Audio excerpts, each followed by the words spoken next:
there, everybody, and welcome to Roll with Advantage. Welcome to the newest session of the Isles of Iverion. Wonderful to have you here. Session, A Knight's Favor. Hopefully tonight we'll be getting into the Knight's Tourney. And then we only have like 17 sessions left until we can get to the Astral Sea. Woo! We'll get there eventually. Numbers going down, gang. Yeah, it's all about the decline. All right, with that, let's roll the intro and get into it. Who are you?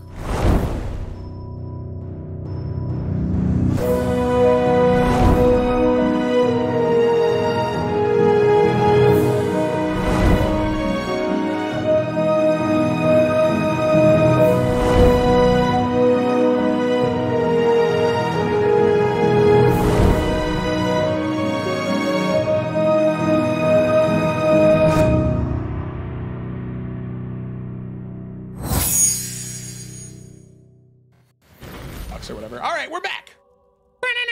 So, I love being the person in charge of the controls because I have full control over when a conversation ends, and it's great. Please enjoy my green background that I actually got green working on stream, and my green hoodie to celebrate the return of House Forrester to the knighting scene. Oh yeah. So let's go ahead and dive in. As is tradition here on Roll with Advantage, I don't do the summary. No. I have my players do the summary. So this week on summary is Gemma. So Gemma, whenever you're ready, go ahead and take it away with the summary. Yeah, sorry, just ignore me taking a fucking massive ass drink because I realized how thirsty I was. Anyways, so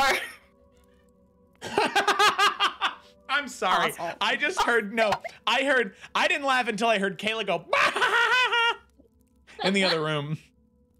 Anyways, so last session, we start with a bit of a brief recess in the meeting of the Chantry, with Alanre coming over to the party to affirm that the words that we've already spoken for our testimonies and the couple of questions that have followed have already been convincing to many. But for the college to take action, it needs to be a unanimous decision. And so we get back in there after the recess, after a brief recess. Anyway, and we start with some question time, during which there's discussion on Lila's time with Cassius for her travels for her dissertation. Also talk on the corruption of Nalthian's Echo and Yorick, as well as House Nassine's as a whole views on necromancy. And during this time, Emerald is brought up as being one of our allies, something which evidently raises concerns across a couple of the people in the Chantry. The college hesitant to trust him completely due to the less than savoury things attached to his names. But we're like, well, there may be multiple of them, at least one of them's good, so, you know, we can at least trust one of them. And so, after that question time, we go back to the testimonies, Twig talking about the corruption of the land that they've seen, which is, you know, from the Dark One. And Eurydice on her dealings with the Forsaken, as well as her just existence of being a Dawnbreaker, something that's meant to combat the Dark One. Headmistress Rosa Black also takes the opportunity to extend her support to the party, regardless of the decision of the stance. Yeah, the decision and stance of the college. And after those final testimonies, the headmasters are given 2 hours to discuss and do further research to come across what their decision will be, and thankfully they do agree to start delegating resources in order to stop the Dark One. That headmasters are to be sent out on sabbatical and spread word about what's actually happening, and that stronger connections to organizations known to already be fighting the Dark One, such as the Children of Flame and the Hidden Flame, are to be forged, and that dark friends that are found are to be dealt with appropriately. This includes taking any students that have suspicion of being connected in some way to the Dark One to be taken to these anti-magic dorms. Hopefully not to be killed, hopefully just for, I guess, re-education, which sounds bad, but you know. They also decide that Emerald is to be detained and brought to the college for questioning about his true nature and where he stands and everything. The college not convinced by the party's endorsement of him, but at least agreeing to let the party be the ones to bring him in. So the party returned to the tower, to the Tatiana Tower, to celebrate our victory. coming back to a huge grand feast that had been pre-arranged by Yorick and Alfred for the absolute lads they are. And yeah, it's a great evening. And that next day, Eurydice and Lila talk about Eurydice's relationship with Nalfion. To also discuss Lila's plans of maybe trying to bring Cassius back to the light, letting him be redeemed, which turns a little bit heated. Eurydice very much against the idea, and see it as attack on the previous moral stance that the party has had in terms of killing Dark Friends, let alone Forsaken. Now he talks to Twig about creating a motto or saying for the Forrester House, with the phrase, "From deep roots, new growth comes forth," being agreed upon. And later in that evening, Lady Tamael and her son Zevran come to the tower. Thank you. She wanting to express her support for the Forrester House, and as well as the efforts that the party has already been doing in terms of helping people, saving cities, all that jazz. It's no deal. And she also proposes that Zevran stays with the party to be able to offer any assistance he may, and by extension, the house can provide as well. Lady Tamael to caught up in her own businesses, to be able to be there herself, obviously. So yeah, we got a new person. Woo, that's the end of the session. Woo-wee, there we go. Wonderful, exactly. So that is right where we're going to pick up. Maybe skipping forward a few hours after Lady Tariel. Oof, wrong thing. I wrote Tariel. Lady Tariel, yes. Tamael is something else. Oh, that's the fucking guy from Salamander Coast. Demon. He was the yeah, he was the guy that you guys were very happy to kill. No, Lady Tariel. Sorry, that was my bad. Zephyrin, Ephrin, Tamael, Tariel. Oh my god. Might as well promote somebody else to be DM. Okay, I'm just kidding. I like this too much. So, Lady Tariel leaves, leaving behind her son, Zephyrin Tariel. She offers Zephyryn's services as a rather powerful and well-trained wizard, a very intelligent young man who, in all honesty, isn't that hard on the eyes either. So he gets acquainted with his room, and I'm sure he'll be reaching out to all of you to see how he can help all of you. But in the meantime, we have a few hours of downtime before night eventually does fall. Now, tomorrow is the last day of downtime before the Knight's Tourney on the 27th, which is Friday. And late in the evening, that is, as far as all of you know, when Ephrin will be arriving with the airship. So, big things cooking up. Not a whole bunch of time left in Hearthcrest. So, also, your weapons, Twig and Nalfion, will be able to be picked up on bright and early the morning of the 27th. So you'll be able to grab your weapons before the tournament? Yeah, for the tourney. Yep. So we still have a day, is what you're saying. You still have a day. You have this evening and a day. So, as we come back to Tatiana Tower, Zephyrin has made a small home for himself in his own private room. And all of you now are free to do whatever you like. I know that there are several of you who messaged me about things that you wanted to do, so now's the time to dive into those this evening. What do you want to do? Silence. Okay, all right. Apparently. No one? What is Zephyrin doing? He's just kind of like vibing. Well, right now he's still sort of getting everything settled, reorganizing his room a little bit, sort of moving stuff around. So he's not down here with the rest of us. Not within the first hour. After the first hour, he would come down, but he just wants to get himself situated, and he doesn't want to come off weird. Like gets there. Okay, how can I help? Yeah. He wants to give you guys a little bit of space because it was tense when he arrived. Yeah. As he goes up the stairs, Nalfion's just gonna walk over to Lila. How does she look right now? She looks, honestly, probably just like pretty neutral. She's still pink and everything, just not very emotive, which I guess can be kind of weird for Lila because she's pretty emotive normally. So just kind of neutral. Okay. Is she sitting, standing, just kind of vibing? Yeah, probably just sitting, probably getting ready to move on to do the next thing. Okay. Now he's just gonna casually sit down next to her. I'm just gonna lean over, eyes towards the stairs where Zephyrin went. If I was you, I would keep your eye out on that one. She's just gonna kind of like lean back a little bit. Meaning, I have seen the way within, 20 minutes? The way he was looking at you? I'm not saying, but I'm just saying. Alright, have a good day. Now it's gonna get up. her jaw is just like open. She's like, didn't notice. She was unfazed. But yeah, she will take that information. Now it's gonna like pat her on the shoulder. He's got training to do. He's gonna go outside. All right. So moving. Also, Joe, I sent you a message, by the way. Yeah, I saw. Bitch. Whoa! Wow. You're right. Wrong energy.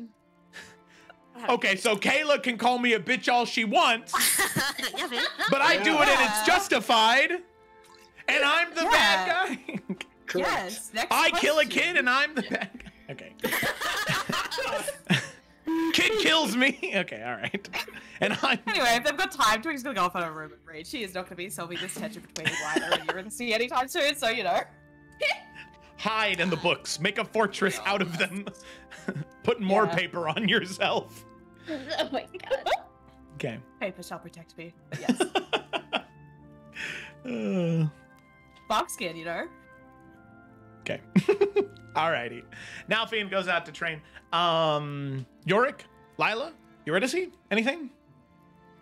I didn't message you, so no, I got nothing. All right. I also don't remember messaging you in particular, but Who I messaged do you? have a thing. Okay, Jesus Christ, it was Kayla. I was just trying to. Oh, you said several people. I was like, Wow, what the he was fuck? just trying to make it seem like other people had important business. He's trying to find God. the imposter. Let's fuck Kayla. You know, guys, thanks for watching. That's the end of tonight's session. It's. No, it was so pretty. Sorry. Remember how I said What is 17 more it? sessions till the Astral Sea? Make No, it my 30. Oh my god. All right. Yeah, Lila would, if Eurydice just heads up to her room, Lila would, like, catch her as she's, like, leaving, just so it's just, like, the two of them. Mm-hmm. What was Eurydice doing? Or was she not doing anything in particular? Eurydice, she wasn't doing anything in particular. Yeah, no, she's not doing anything in particular. She would have maybe just been.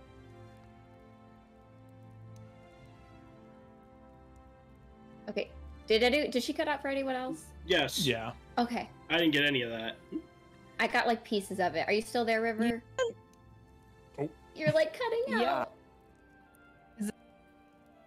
Why? I don't know. I got the why, though. That came through clear. Is this fine? Can you hear me fine now? Yeah, that's That's better better. now. Okay, I'm just pronouncing a lot. Okay.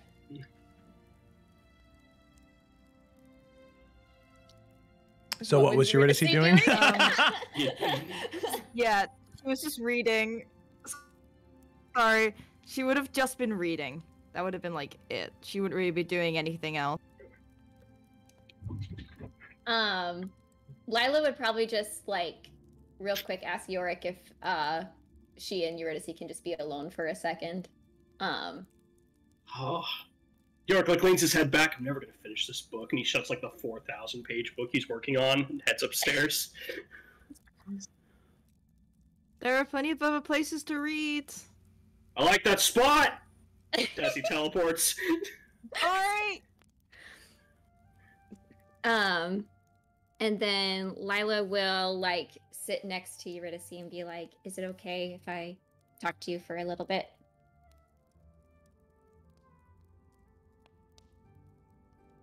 Yuri, like, looks down at her book and kind of gives a sigh of, like, not as if she's annoyed. It's more like that sigh of when you were trying to avoid something because you felt bad, and now you're having to deal with it. And she closes the book. What a relatable Yeah. feeling. Yeah. It's not really, like, you know, I just want to talk to you or, like, express to you my thoughts after our last conversation. So it's more so I just wanted to say it rather than, like, write a letter and, like, give it to you. I just felt like I owed you that. So sorry if this is a little long-winded, but I just would like to say that I'm sorry for whatever I have done to make you feel like I've been looking down on you or the rest of the party for any reason. I can tell you from the bottom of my heart that I have never felt this way. I know that you haven't been around much lately, but the past while has not been great for me. Especially my feelings about bringing back the light in Cassius has been weighing quite heavily on me. And I know you haven't been here to see it, but I've been praying and thinking about this since Yorick joined us. And ever since hell when I couldn't kill that soldier, I've been beating myself up for not being capable of doing what the rest of you all can do. But you were the one that told me to never be ashamed for not killing someone.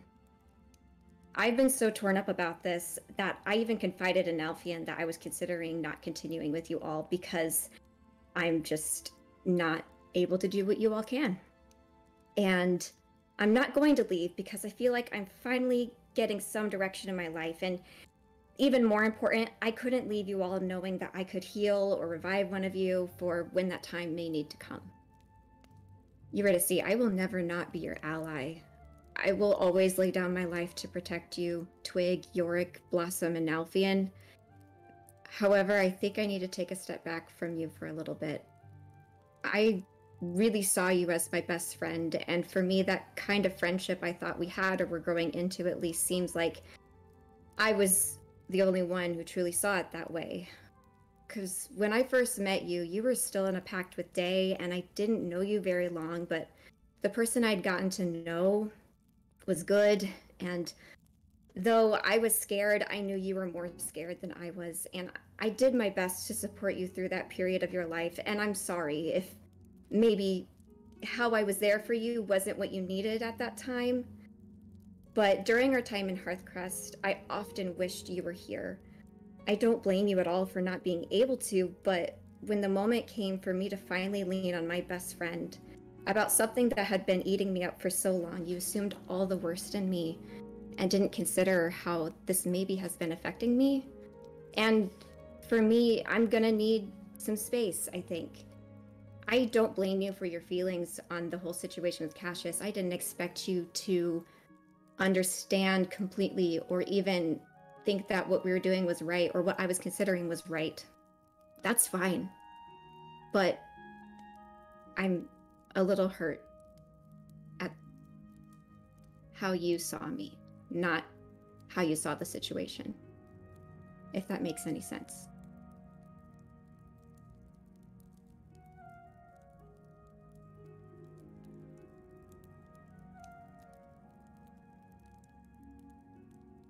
Yeah. Yeah. No, that makes sense. Look, if you want space, you can have space, and I won't try to intrude on that at all. I just want you to know that I was completely wrong, and I'm really sorry. I was wrong. I was wrong, and I agree, and I just exploded with all these things, and they weren't right, and I'm sorry. I don't see you at all. Just I was still not feeling being in the astral sea. I don't know. I'm sorry. I want you to know that I don't see as anything bad at all. I think you're the best of meant it when I said that you should never be ashamed for not having killed someone, because we need that. We need someone like you who's willing to take a step back and look at things, rather than just immediately assuming that everything deserves to die. I don't know. I think I just panicked. I don't know why. I'm sorry. And I should have been a better...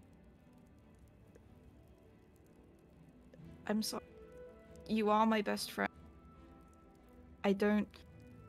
But you were? I don't know. I'm really sorry. I didn't mean to make you feel like this at all. But I'll give you space. That's fine. Yeah, this spot, you know what? Yurik was wrong. This spot's really uncomfortable. I think I'm gonna just... Yeah. And you're just gonna stand up, and she's gonna start walking up to her room.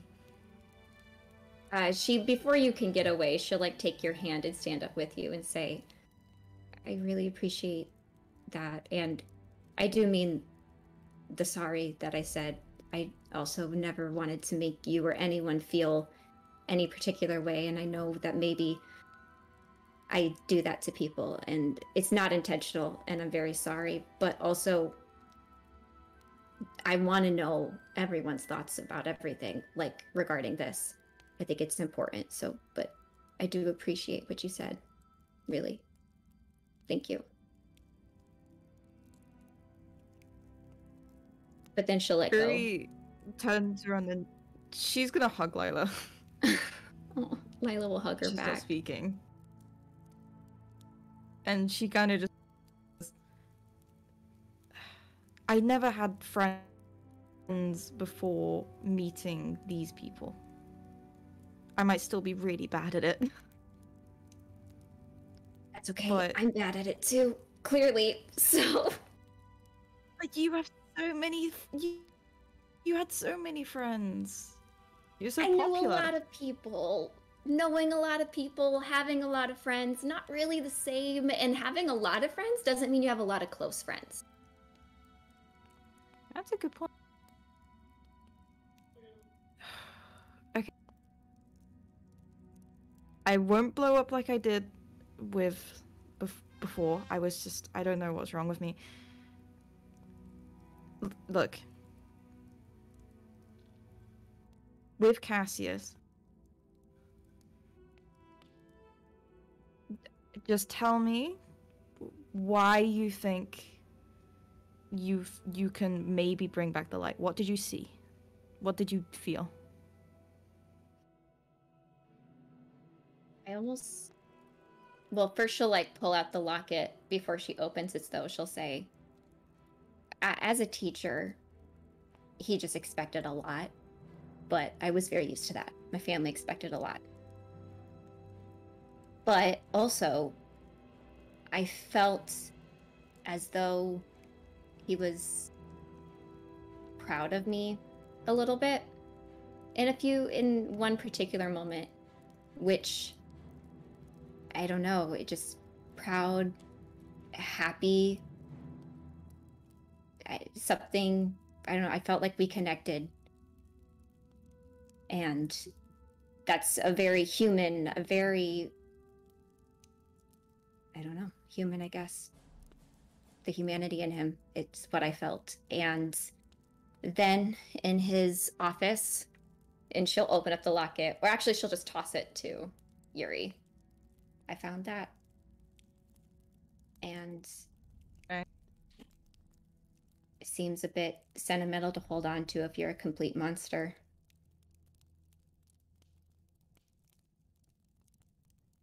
What's in the locket? If you're open. It is what looks to be a painted portrait of another man, with the name. Oop, I moved it to a different part of the notes. If if Felicity, you have it. I can't remember it off the top of my head. Was it like Aegon or something? Yeah, it was Aegon. Yeah.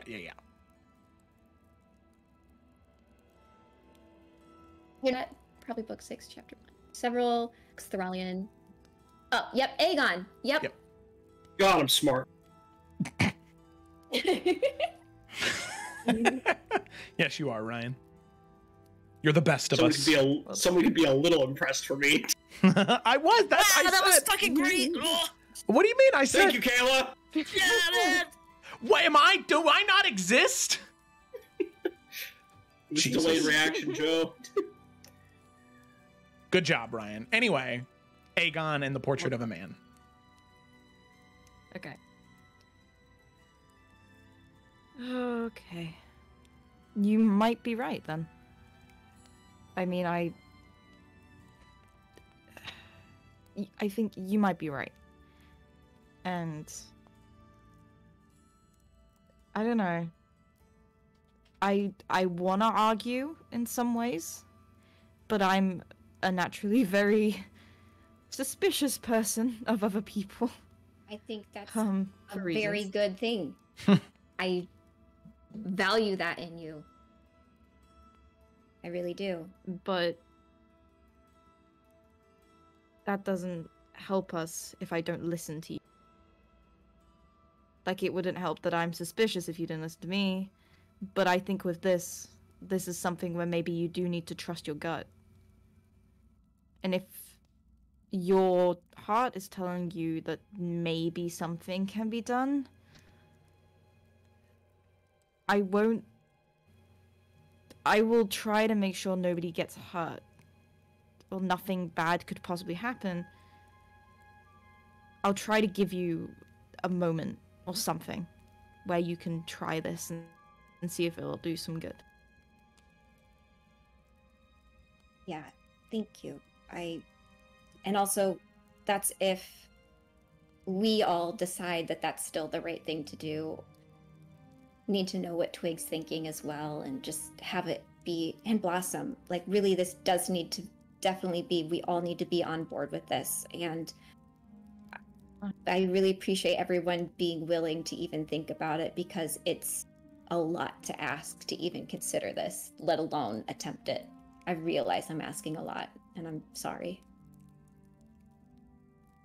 No, it's okay. Yuri gives her back the locket. I think we forgot what we're fighting for a little bit.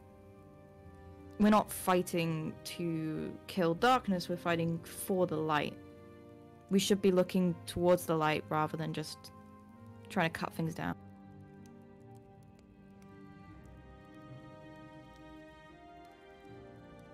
I love you, Eurydice.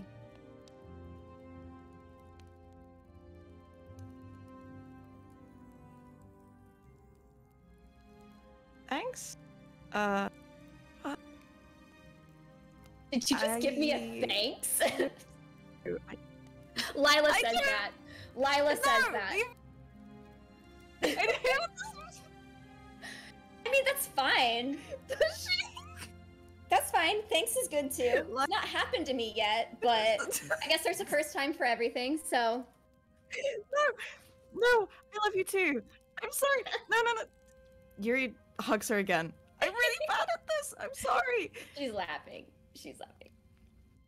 It's okay. I love That you was too, really okay? funny. It's just Yuri's gone bright red. Aw. Okay, this is fine. I didn't mean to just thanks you. That wasn't. I'm not very good with words. Like, I say something that sounds vaguely inspirational and whatever, and then I just completely blank. That's like my entire allowance for good speaking. I'm gonna stop talking. Do you want to go see how Nalf's doing with training with me? We'll see how far Yes. Trouble yes. and You know what? the other one, the raccoon. I don't remember his name. How dare you forget Danny's name? Felicity also forgot, so it was like. What is the master doc even for at this point, honestly? I can't Just for me and my tears. We forget Aegon, not me. We forget Not Danny, me. not me either. High five, Joe. Yeah. Yeah. Nice. Okay. Okay, so you guys go watch Nalfian train. Yorick. You get 15 more pages into your 4,000 page book.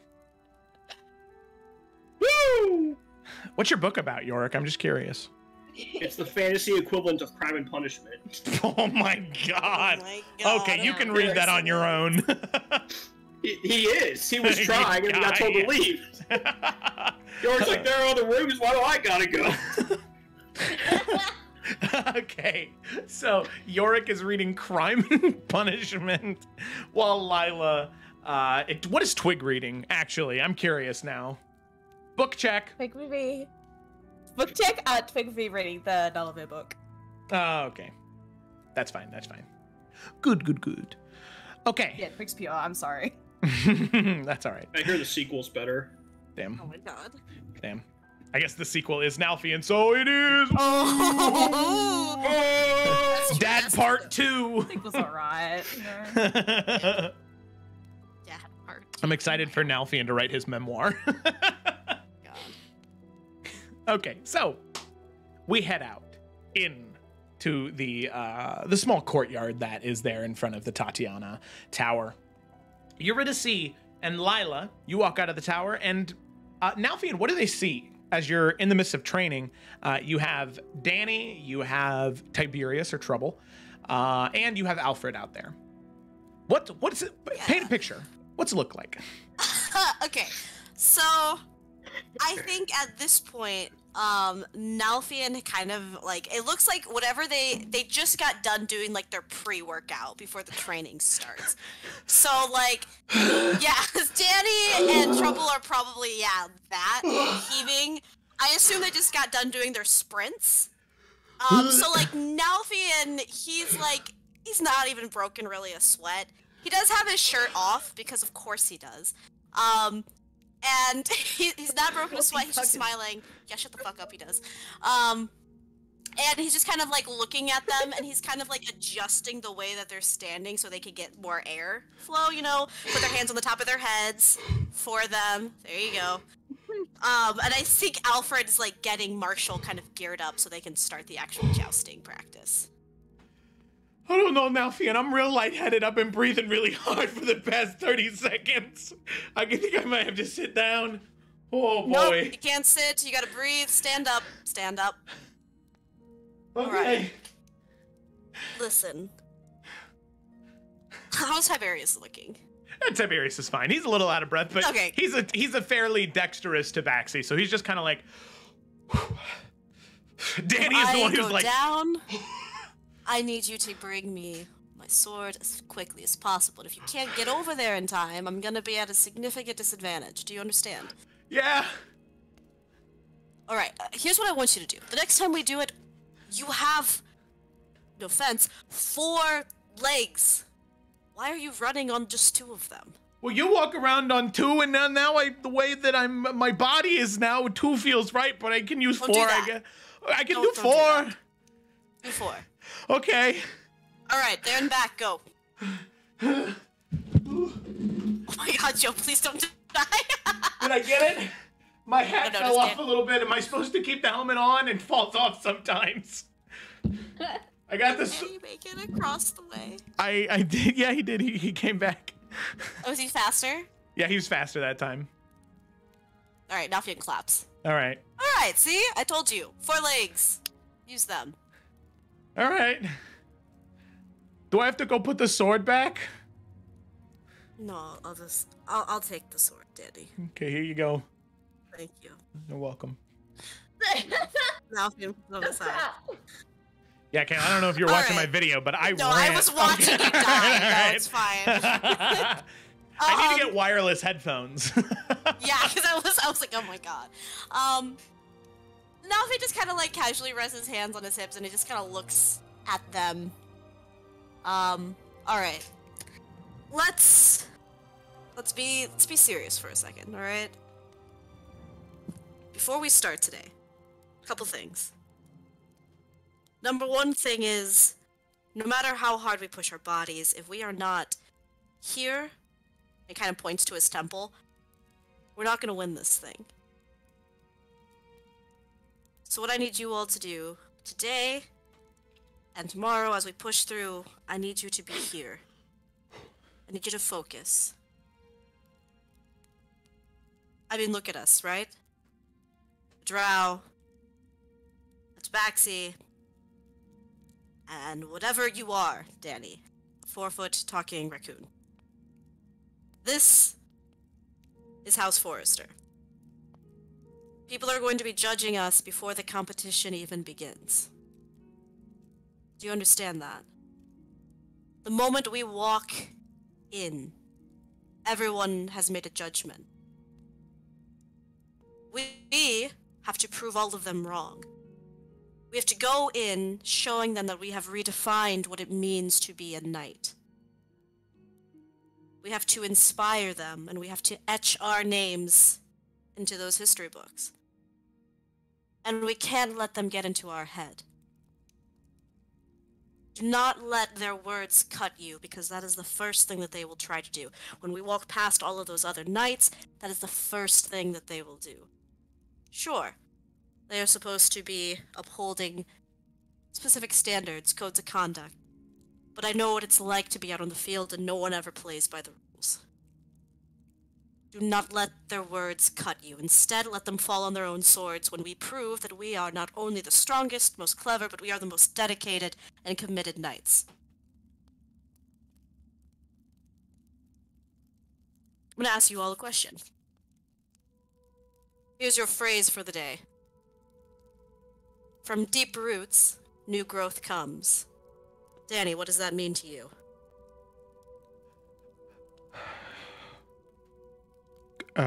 Can you come back to me? From deep roots, new growth comes. Fourth. Tiberius, go. From deep roots, new growth comes forth.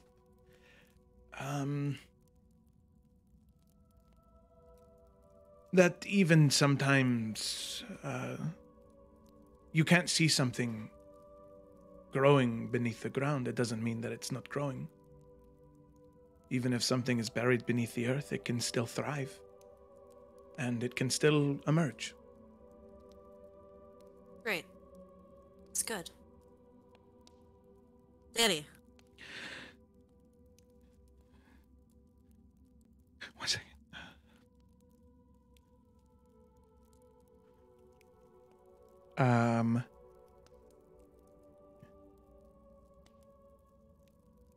Sometimes things grow beneath the dirt and they still grow and then they grow. And then they like looking to you for approval. And then No, it's nodding. And then they sprout. They're planted, they grow their roots, and then they sprout. And then it's like a butterfly, but the plant version of it. You know what? You're damn right. Yeah, I'm right. Yeah, you're right. I'm damn right. You're right. I'm damn right. Yeah. Better luck next time, trouble. Tiberius is right. Danny, you're also right.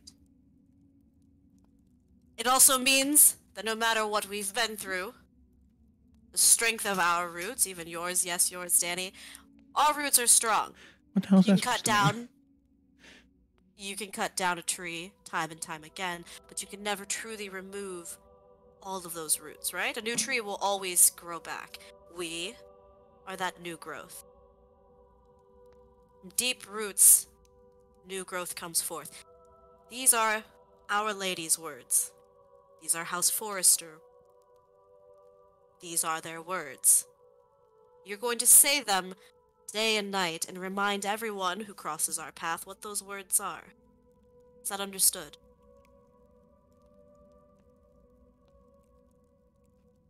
Yeah, I can do that. I can do That is that as what well. Our Lady Twig would want us to do. We're doing this for her. We are representing House Forrester. And this is it. Don't forget that. The moment we cross that threshold, all eyes are on us. You know, that's that was kind of beautiful, Nalfian. I appreciate that. You know, maybe if the night thing doesn't work out, you could be like a poet or something. That was really nice.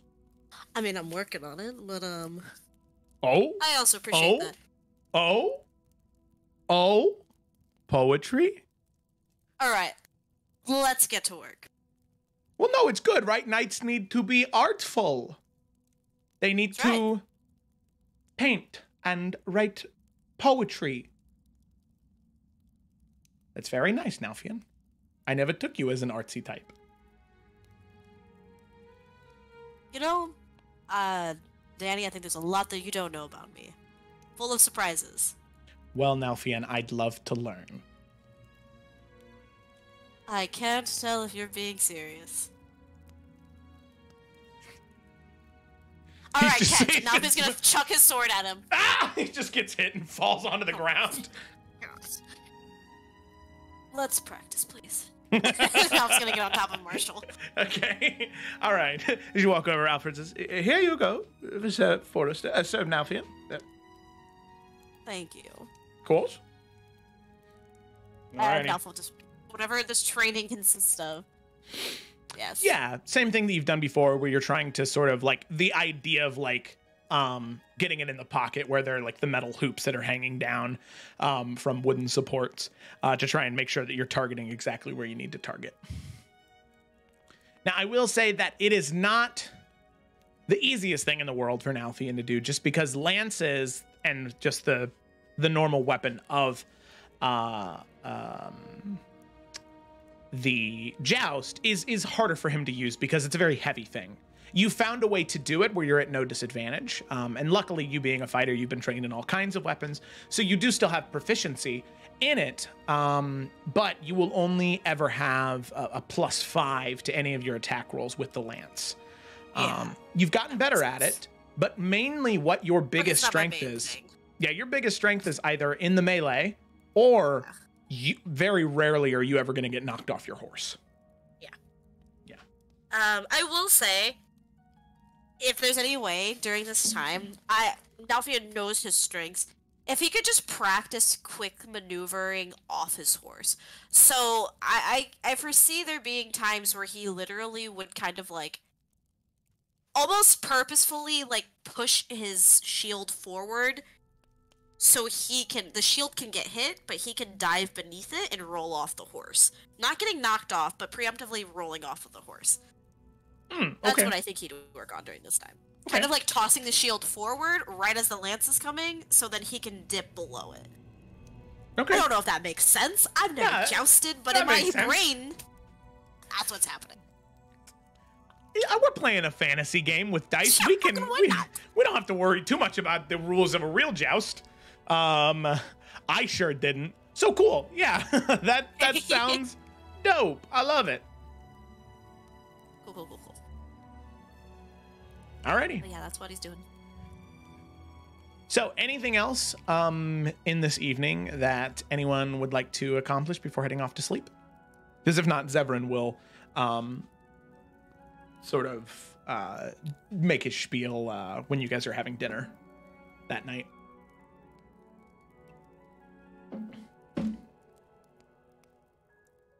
Doesn't seem like it. Nope. Okay. Alrighty. So with that, all of you begin to make your way back into the Tatiana Tower and settle down for dinner. As Alfred, after he gets done cleaning everything, he heads to make dinner tonight. And tonight's dinner is not nearly as nice as yesterday evening's, but still,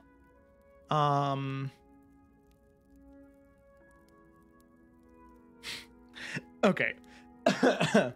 Still, it is a very fabulous and very fine dinner that Alfred is, that all of you are very used to having here within the tower.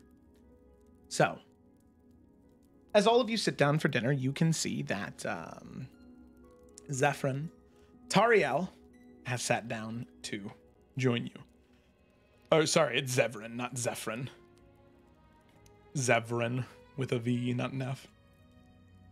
So the highborn, high elf young man, he sits down at the table with all of you as all of you begin to get served your sort of light appetizers for dinner.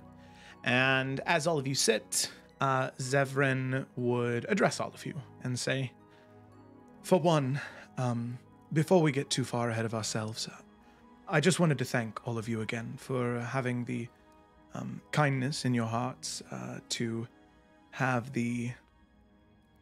offer me your hospitality. I know that welcoming a stranger, especially with the lives all of you live, can be very precocious, and I'm just thankful for your kindness. So that's all I wanted to say first. Secondly, in my time in my home, I spent a great deal of time reading and researching, and I have grown, I believe, to be rather modest in strength as a wizard. I have an uncanny ability to remember any information I've read within the past month and a half. So I'd like to offer my services to all of you. I understand that whatever you're doing might be top secret. I understand you live very dangerous lives, but to help people like the Forerunners of Fate is a great honor. And I'd be more than happy to... Well, I'd be more than happy to do anything I can to assist in that. If you'd like me to stay here and do research while all of you go away and report my findings, I can do that. If you would like me to accompany you and record information of your journeys, I'd be more than happy to do that. I am simply at your service. Well, I mean, to start with, I suppose... How much do you know about the Astral Sea? A fair bit. It was always one of the things that I found most interesting. I sadly have... There's not too much known about it, but what I could find within the libraries of Raven Rock and of my home, I read my fill of it. It's very peculiar. The Astral Sea is incredibly close to all of us, yet being incredible... Well, let me not give you a... Sorry. We don't need to start a class right now. I suppose that if you're asking about the Astral Sea, that probably means all of you plan to go there. So if you have any questions, if I know the answer, I'd be more than happy to answer it.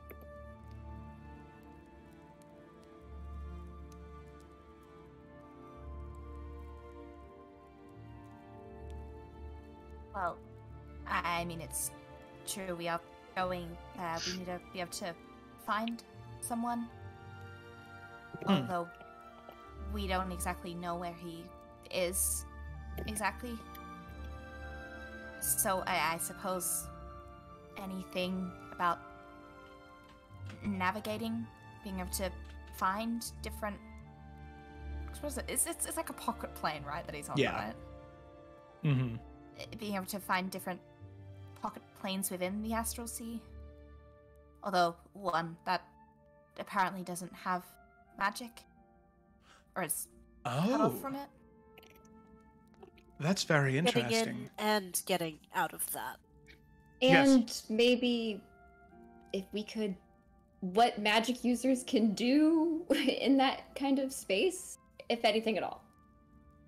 Of course. All very good questions. So let me start one by one. So locating a person within a pocket dimension, for one, just that is very difficult. The Astral Sea is ever expansive, and some scholars believe the Astral Sea is what leads universes from one to the other. So I'm assuming that if you're asking about this, and I don't mean to assume a lot about you, just being well-traveled, heroic individuals, there are some scholars that believe that there are multiple realities, that we are living in a fracture off of a separate timeline, all timelines sort of existing in a similar state, just separate from one another, kind of layered on top of each other, or like spokes on a wheel. Is that? And he kind of like does like a temperature check of the room. You've like nailed that. Yeah, pretty much right on the Okay. nose. I can't. Sorry, I don't get a chance to talk to people much about this at home. Most people, I start to talk about this kind of stuff and they just. Oh no, geek out, friend. Go on. Great. Yes, Astral Sea. Some people believe that's where the line is blurry. It's frayed. It isn't as strong nearly as the material plane or any of the other planes of existence. So pocket dimensions within there are relatively common, because sometimes those pocket dimensions are areas that lead to other realities. Very strange, I know. But what you just said, Twig, right? Yes. Twig, yes. What you just said, no magic being used. I'm sure most of you are probably familiar with the spell Detect Magic, right? Mm-hmm. Well, there are certain devices that have been invented for use in the Astral Sea to detect large forces of magic for, there's not a better word for them, space pirates, pretty much. They've created these devices to sense strong sources of magic so they can find ancient magical artifacts from other realities and sell them on the black markets that exist within the sort of floating crystal cities of the Astral Sea. So, what you can do is you can use one of those. But the entire Astral Sea is full of magic. Its existence is magical. So all you need to do is, when searching, look for areas with no magic. Look for these dark spots in the Astral Sea, and from there, you'll probably be able to find your pocket dimension. In terms of what spellcasters can do there... Wait, Joe, pause before you move on. Do we have a device? Not as far as you Does that- know. Efren We was have getting that for parts us? of a device. Well, What? I assumed that that's something you would need to navigate the Astral Sea, right? So if we're gonna take a boat to the Astral Sea, Efren would know that, being from the Astral Sea? Yeah, you can assume Efren would know about it. Does he have one, though? Ooh. Mm. It might Okay, be we have, something like, that you a have bunch to of steal parts. from space pirates. I don't think that the our that- We parts can are steal it meant from for that. space Emma. pirates. I don't know. Right? Right? Am I wrong here, Joe? Like, do our Our chromo parts were very devices- time spacey though, so like. Yeah, your parts allow you to freely travel between the Astral Sea and the material plane, which otherwise is a very... not detect magic. Correct. I Yeah, like that. Okay. Okay, so it's not part of it. Cool. yeah, Okay. that's specifically to boys. allow you to traverse the two easily, because So otherwise... we need to pirate some pirates. Yeah. So what you're saying is Sea of Sea of Thieves has been Thieves. training us for What do you this mean? moment. I don't know. Okay. Aye, So aye, we get some Captain. chain shot? Okay. Bishop, Forrester, Squid, Yeah. we're all Here we showing go. up. All right. Baby. All right. Oh, shit, and Colliard's going to be there, too. Oh, God. Oh, That's no. dangerous. Oh, God. Is it Okay, sorry, Sea you of continue. Thieves Okay, Colliard? in terms- Is it real better be. Colliard? Okay, so in terms of what magic users can do, I'm so sorry Yes, for cutting no, off there. that's fine. In terms of what magic users could do, Lila, well, I'm afraid there wouldn't be much, sadly. With places like that, there might be a way that you could reverse the effects of an anti-magic shell, but that would require a fair bit of magical channeling from 2 or maybe even 3 dedicated spellcasters, and it would maybe only be a small sphere where magic would work. As a not particularly magic user sort of guy, from what I've seen my friends capable of doing, could they put their spells in like a scroll or a wand of some sort, or would that not even work? No, I'm afraid that it would end up... Also, any magical items you may have, the effects on them would be dulled. Not removed entirely, just...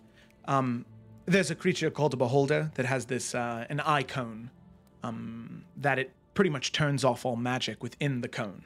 I'm assuming that would be the entire effect on the, on that pocket dimension.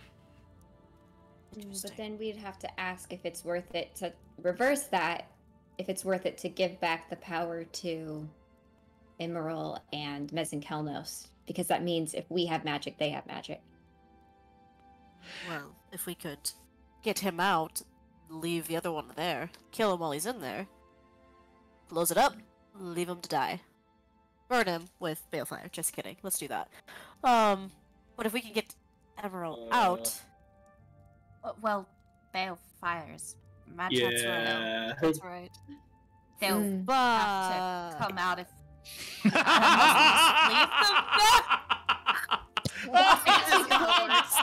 We could just leave them there. And I'm sure nobody will find them.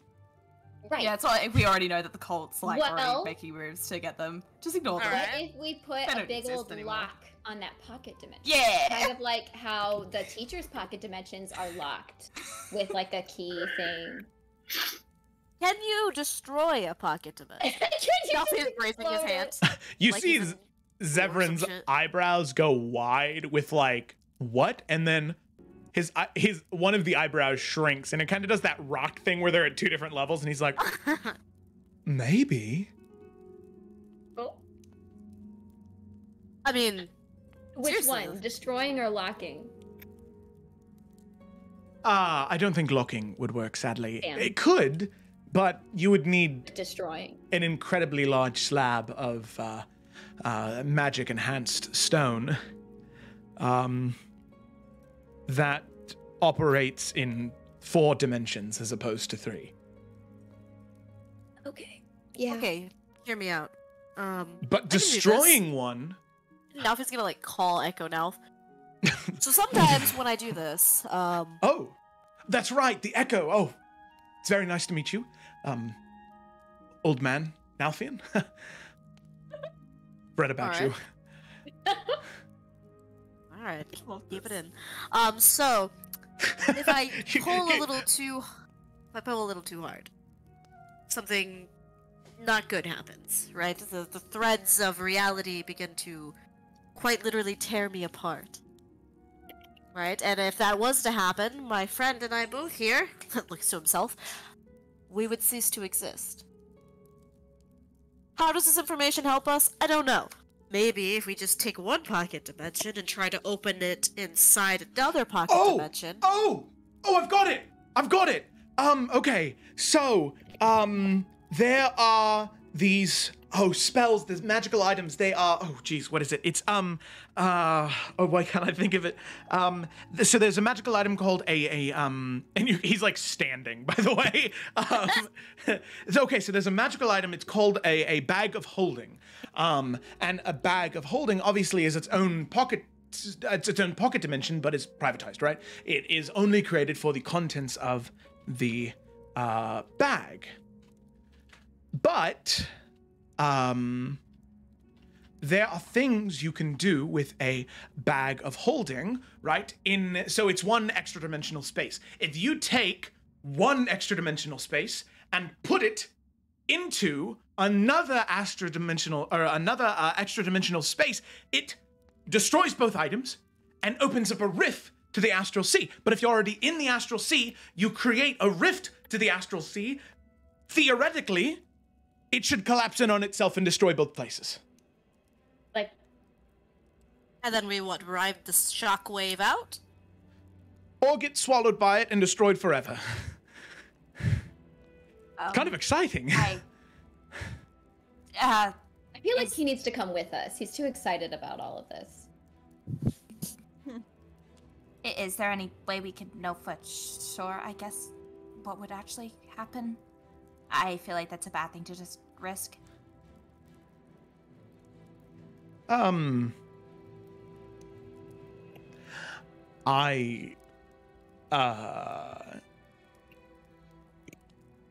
Could we get 2 bag of holdings and put one inside the other and see what happens? What, Suni? And just have it happen anywhere? I feel like that's a... Well, then we have our rift to the astral sea a lot closer. Well, there wouldn't be... Would there be a rift, or would it just both things combust? No, it's any creature or item within 10 feet. But would it make a rift, or would it just both items just be destroyed? No, it'd make a rift too. That regardless, putting one extra dimensional space inside another creates that explosion and then rift. It's easier to do that. I feel like it's safer to do that when we're already in the astral sea. Okay, well, I don't know. I don't know if that was a good idea then. You know, if you could control the explosion, you could actually use it for rapid travel from one part of the astral sea to the other, like a sort of like a incredibly fast speed, like I don't know, like light speed, like traveling at the speed of light. What are examples of like ways we could control an explosion? I know like firearms are controlled explosions, but like that's a very small scale. It's also firearms are relatively simple in comparison to magic. As I'm sure you know, graduate of the college, I'm excited to read your doctorate paper, by the way, your dissertation. I've read some of the other work that you've done, and it's rather impressive. Anyway, thank you. You're welcome. I don't know anything that has been done by any magic theorists or magical arcanists has been all theory craft. No one has been brave enough to do it because, well, if you get teleported into the astral sea and you don't have a ship, well, then you're just kind of floating and floating until someone finds you, and it's ever expansing and huge and empty. Well, and yeah. Twig she has a point. This is great all in theory, but in practice it's too big of a risk to take if we don't know for sure if it's gonna work. Mm-hmm. Very fair. Very fair. But it's good to know all the possibilities and to be able to make the best educated decision from those. So that's like one possibility, but that doesn't mean it's the one we have to land on. We can like obviously think about other options here. So, well, sorry. No, you go. Okay, I will go. Yes. She was just gonna ask. So, what was you said, just to go back a little bit. So we can get in or did you say how we can get in and out of a non-magical pocket dimension? We figured out how to find it, but once we get in, can we get out? Well, that is an interesting question. I guess that you would need some type of reversal on an anti-magic field in order to be able to get out of it afterwards.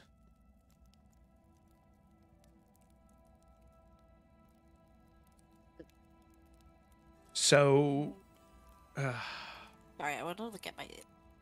Fel, what does your pieces do? Because, like, could we activate one of our little chromo devices? Mine is, like, recalling facts, I think. Let me double check. Inventory.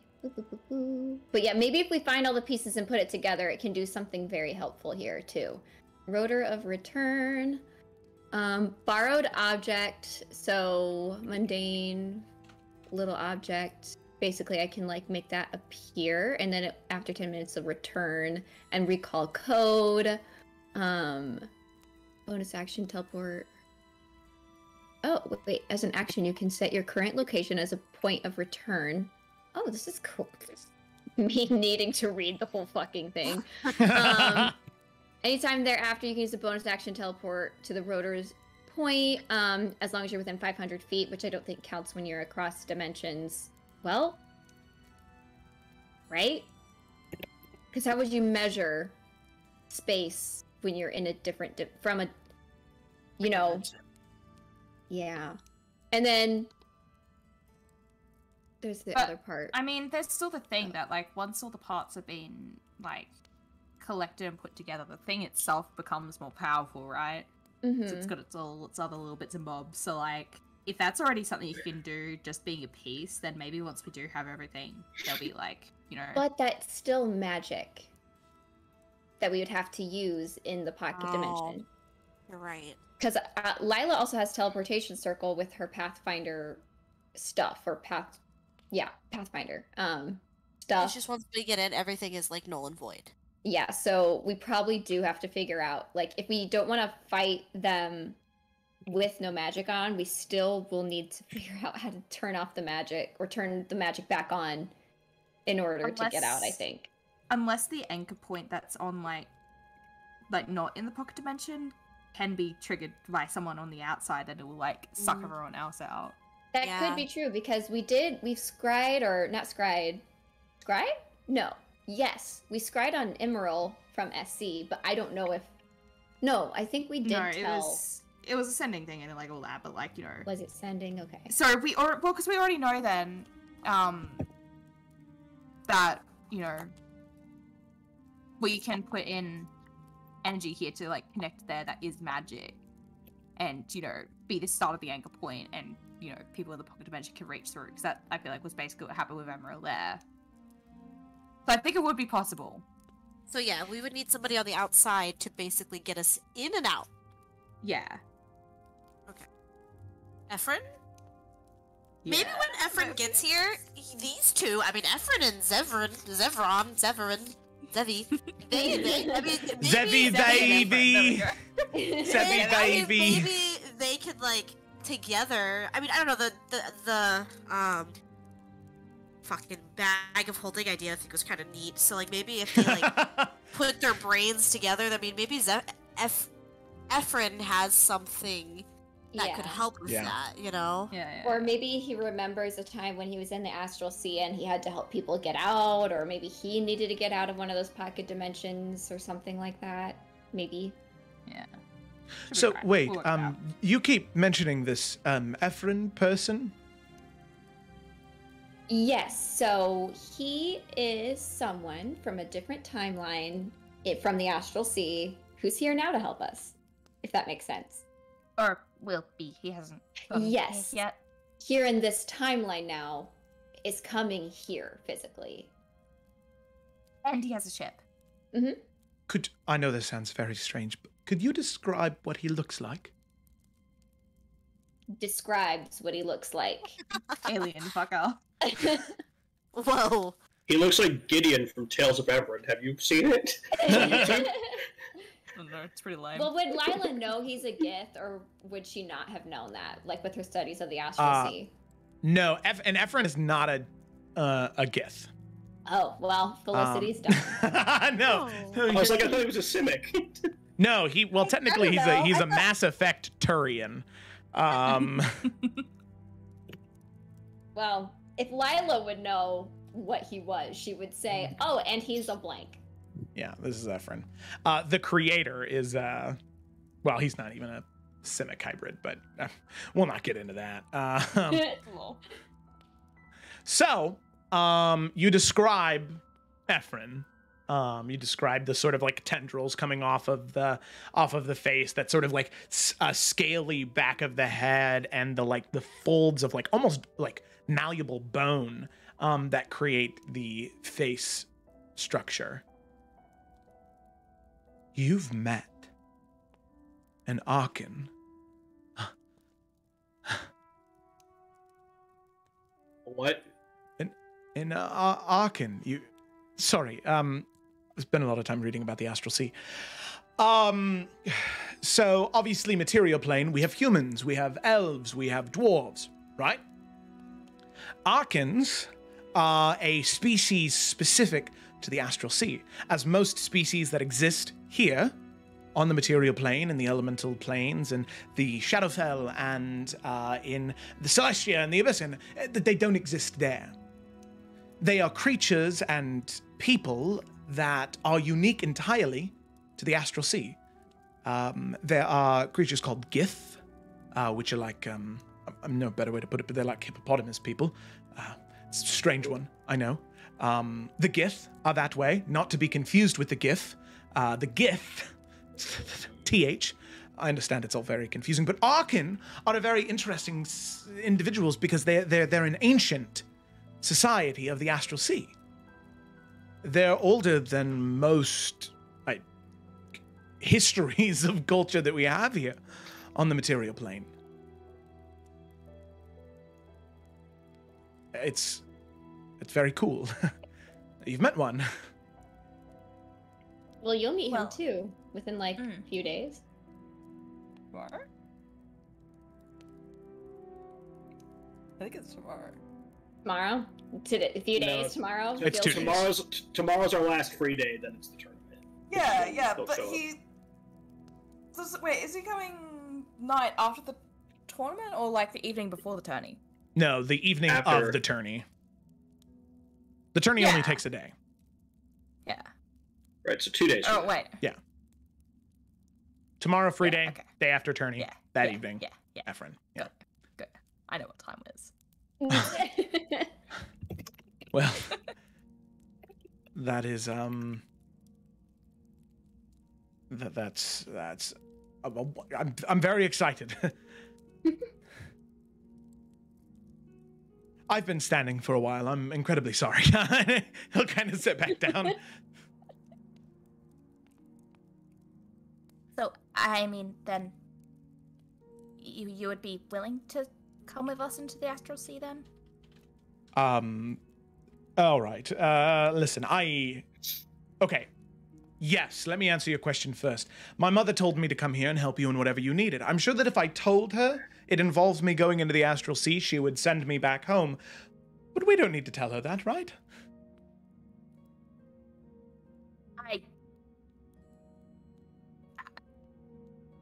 Okay.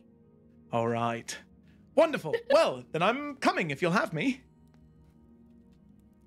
You seem to know a lot more than we do, so that would be great.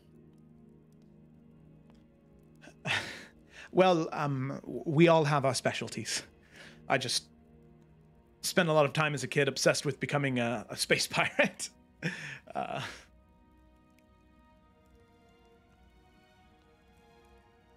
Well, we're about to be, so that's kind of fun. We have a name, so we're Forerunners of Fate, but do we get to name our boat? Well, I guess it's Efren's boat. About to say, I don't think we get to do that. Maybe he's asking for Hopefully opinion. the Southern Star then. Well, if we bring him along, we have okay. Do you have armor? Do you have weapons? Do you have plenty of? We need to make sure he has health potions. Do you have plenty of things to bring with you to keep you safe? Yes, I do. Well, not health potions, just because it wasn't something I didn't think that I would be getting into or going into a place with danger, but I don't necessarily need to carry weapons on me. I use this, and he kind of pulls out what looks to be this like cracked crystal ball. I use this as my spellcasting focus. And for the purposes of this, he is a very, very powerful spellcaster. He was not mincing words.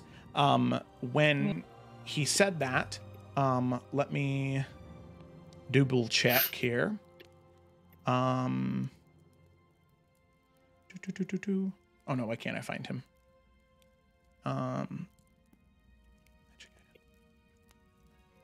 God damn, I feel dumb right now. Okay, there we go. Sorry, that took me a hot second. So he is technically, as an NPC, a 15th level spellcaster. Oh, hot damn. We're bringing him. If anyone argues, I'm fighting. Oh, yes. So he can cast anti-magic Yuri's not field. arguing. She's just saying we need to protect the boy. Like he's like, don't tell my mom. So we get him with your arm. Yeah, we do need to protect him. One of the things all of you can tell, though, and if you were to take a peek into his spell book, he's not he's one of those wizards who has never seen a real fight. Everything that he has is like book study. That was Lila until now, so it's like, it's okay. Shield? I haven't heard of that one. I'm just kidding. I have. I don't have it in my spellbook though. Hey, do you have armor? He's a wizard, he can't. Yeah. I could purchase some leather straps. Oh, that I've seen and other. We'll get you I've seen battle mages You don't wear have those. armor, you And then better see. because What are you going on about? Not a joke. I could. Are Here's, you? like, He's gonna is cast giving dispel Yorick a magic look. on you, Eurydice. He's just kind of like, Oh. okay. For a second, I thought you were my mother, but I suppose you're not. You just cast a spell on me. He cast dispel magic. Yeah, he's trying to dispel an illusion. Yuri's giving him such a look of how fucking dare you. She might as well be your mom. I was gonna be like, she might as well be the mom, so just All right, Alfred. He Well, like pokes his head out of the We're not door. allowed to tell your mother. So. And you're going to see, as you say that, you can I'm done. see I'm done. Zevran get ready to respond. Alfred pops his head out the door and he says, I understand all of you are having quite a good time, but can I bring out dinner yet? You've been talking for quite some time. No one's asked me to bring the food out yet. All right. And he'll bring out the food and serve it up. We weren't talking during dinner. I thought we were eating. Nope.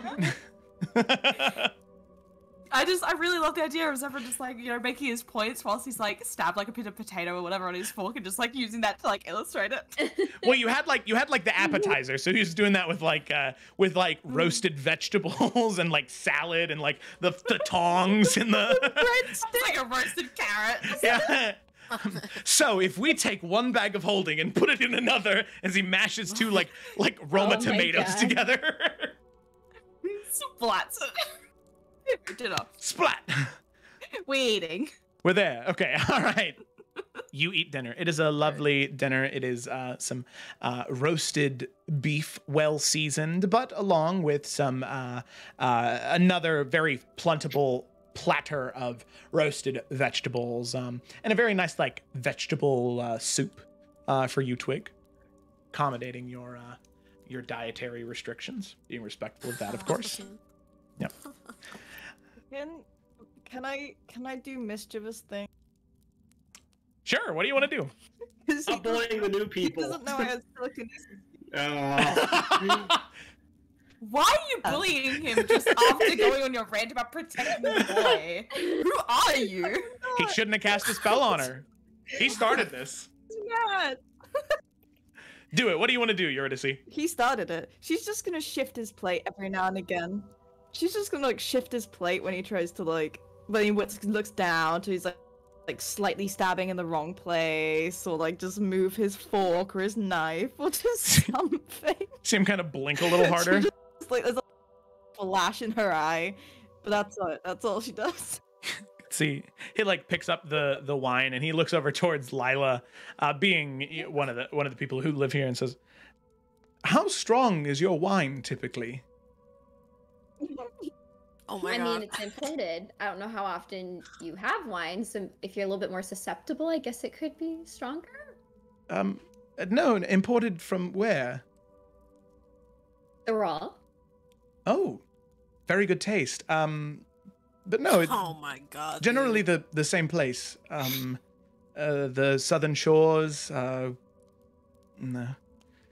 Strange. Never mind then. Thank you. And he'll just. But like Lila knows what's happening, so she's also gonna give a small glare to Eurydice. Yuri gives her a look like what? Okay. She like messages. She's like, he cast a spell on me first. York in his head is like, I always thought the wine was kind of weak myself. She's like, it's not Maccabian wine. Ain't God, nothing. this Nah, he Zephyrin just guy's drinks a a lot. lightweight. Okay. York just drinks straight unmixed wine. Oh yeah. York seems kind of like a classy moonshine guy, honestly. Oh my Oh, god, 100%. Yeah. If I can't put it in my car and run it as gasoline, I don't want it. That's not classy. Sorry, that's not. That's not That's not class. That's That's not. so classy. That's that moonshine. Nalfa's gonna enjoy Sorry, this we're not water. fancy in Tarkir like you guys are. Cute. Damn. All right. So you continue to eat dinner. Eventually, you finish it. A small platter of finger food desserts is brought out. Things like eclairs and small little donuts are brought out for dessert as you snack on those. But if there is nothing else, eventually all of you finish up dinner and head off to your rooms to get a night's rest before we head to a night's tourney. Oh my god. It's crazy. I think like at some point we should just like have the group conversation about what to do about Cassius. I assume we want to do that this session. Yeah. Yes. Do we want to do it Good idea. now? Might as well, as we're all finishing up dinner. Yeah, I think I don't know Some what's cozy living room chat. Yeah. Mhm. Kind of just I'm- like this is the moment to talk about it. Nalf will do it, because he could read the energy from earlier. And he knows that Lila's been wanting to talk about it. So, like, as dinner starts to settle down, and, like, Alfred takes the plates, and as everyone's starting to get up, Nalf would just say, So, yesterday, I came in after a very vigorous training session with my dear friend here, gestures to York.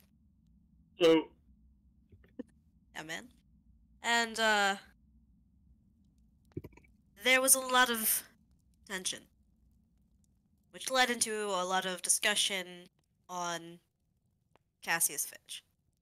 I think what we all need to do, if you will indulge me, just go get comfortable in the other room. Just, Lila, I think if you want to take the floor and just tell us what you know, what you feel, why you think what you have planned is feasible, and I think we should all just talk it out. No, I agree. If everyone else is willing.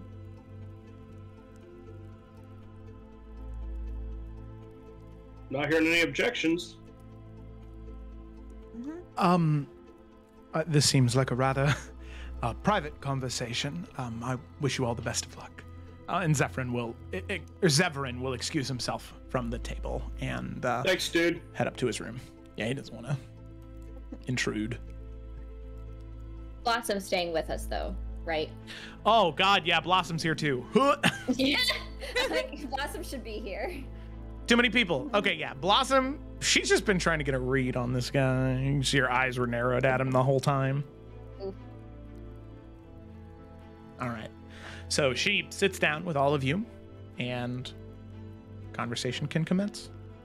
Yeah, so Lila, once we're all settled, we'll just say, okay, I mean, I know we kind of all know what this is about, but basically I just wanted to open it up and say, again, that I wanted to try something, definitely, just in a way, yeah, it's an experiment and it's a risk, but I feel like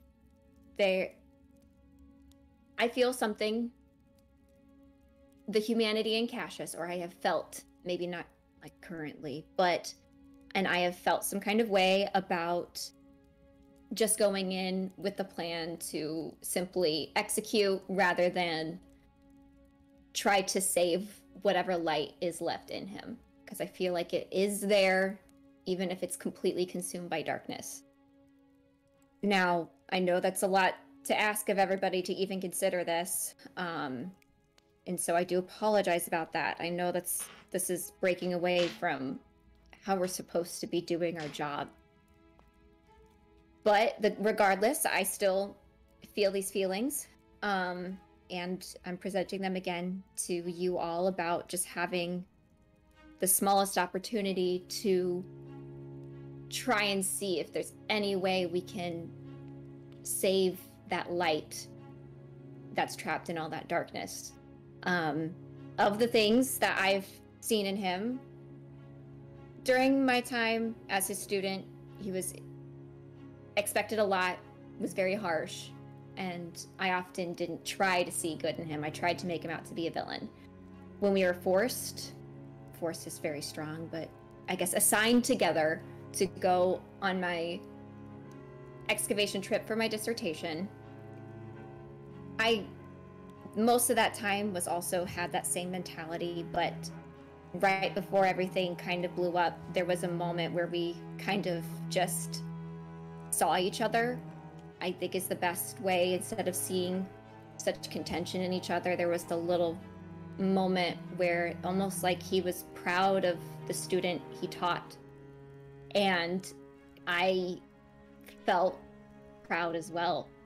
And it's hard to completely think of him as a complete monster, not worthy of any sort of attempt to rescue. And then as well, she'll like present the locket and kind of like just pass it to whoever's next to her. I did find this in his office, and it seems sentimental. And we all know that he definitely was corrupted while he was working at Hearthcrest, clearly. So it leads me to believe that even while during his corruption, there was still some sort of light that he was even holding on to, some sort of past life that before he was broken, before he was corrupted, before his whole life got consumed by darkness, there's still something there. And that's basically it.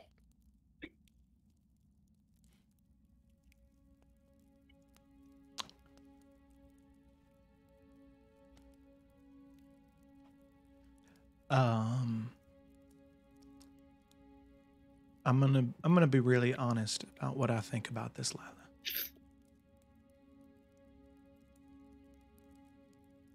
I'm in a little bit of a different position because of the oath that I swore as a shield.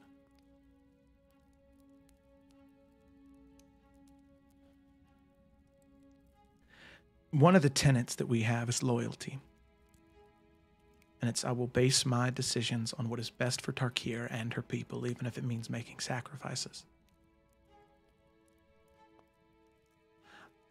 I understand that Cassius may have some life or light left in him.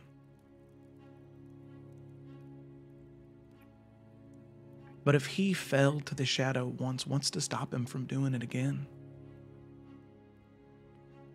To let a dangerous animal off the leash and hope that it doesn't bite? I see what you mean, but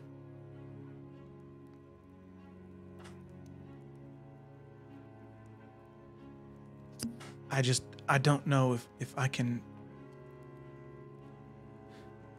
bring myself to agree. If all of the rest of you decide that's what you want to do, I'll do everything in my power to make sure it happens. But I've always been honest with all of you, good and bad. And I just wanted it to be very clear how I felt. And please, Lila, don't take this as any negative thing towards you. No, I completely understand. And I guess I should also be more specific. By when I mean save, I don't mean let free. He's a war criminal. The things he's done, he doesn't deserve to ever walk free, regardless of if the light is refound in him and brought back. I just have an issue with taking his life and not trying to bring back his humanity. I don't have an issue with him facing repercussions for his actions. So I would imagine we would capture him regardless of if he's good or, if he fights back, we'll kill him. But that's more, I should be more specific with what I am saying. Oh, well, what would happen, though, when he's captured? Where would he be kept? They've already, I guess, locked up, sealed away before, and it's not like that did them any good. I don't know if, Lila, you know this, or it's even possible. Is there a way to strip somebody of their magic? Lila, without a check, I think that you would be one of the only people here that would know about it, and you would only know of one way. There is a process called gentling, and it was something that was done for those the college deemed too dangerous to be left with their magic. This is something that was typically done rather early on in a student's career, where it was mostly done to teenagers and young adults.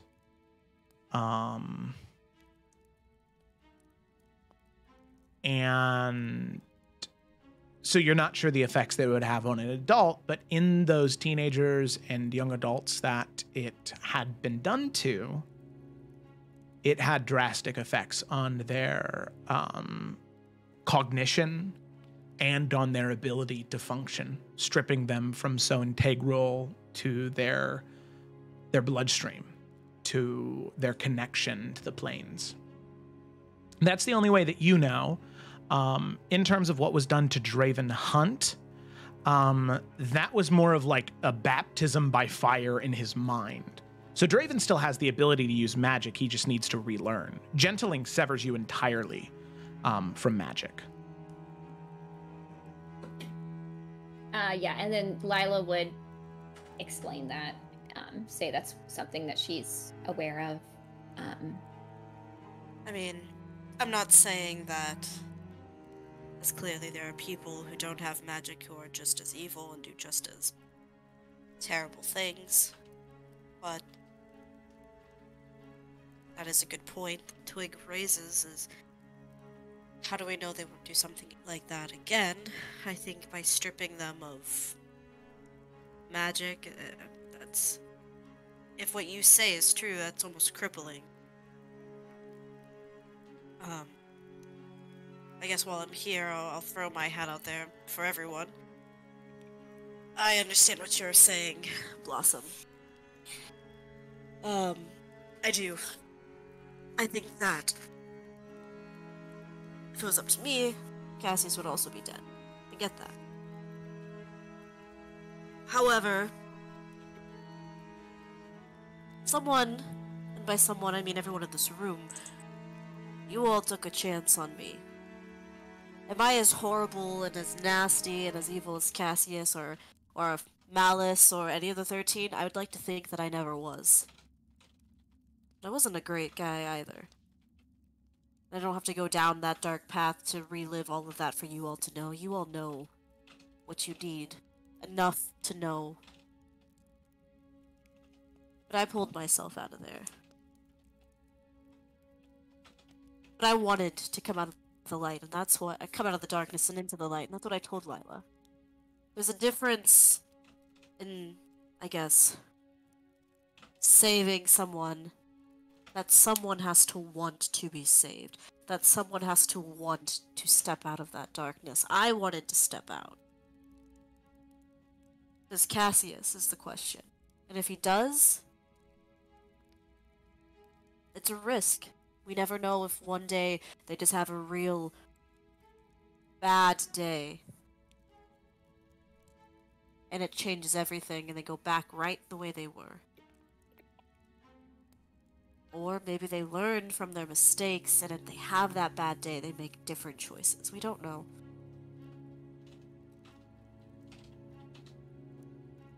It is a risk. I feel like... Go ahead.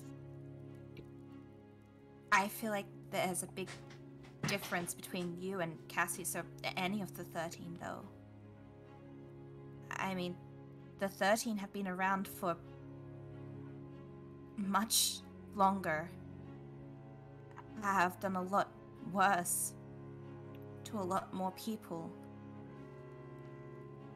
I just do not think that someone else had tried before?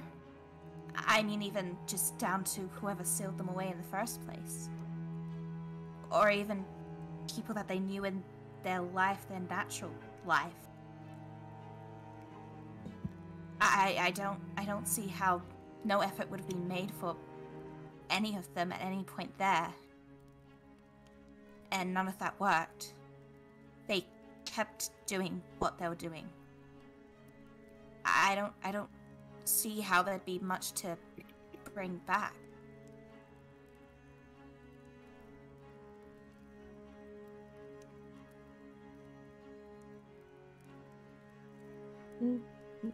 Not everyone in the world is as compassionate as you might want them to be. It's very possible that Cassius has managed to go through all of this without anybody even trying. You have to consider it's much, much easier to just hate the evil in front of you than to try and understand how it got there. And just try and fight it. Maybe Lila could know something, say something. She spent a lot of time with Cassius. There might be something there that she can do.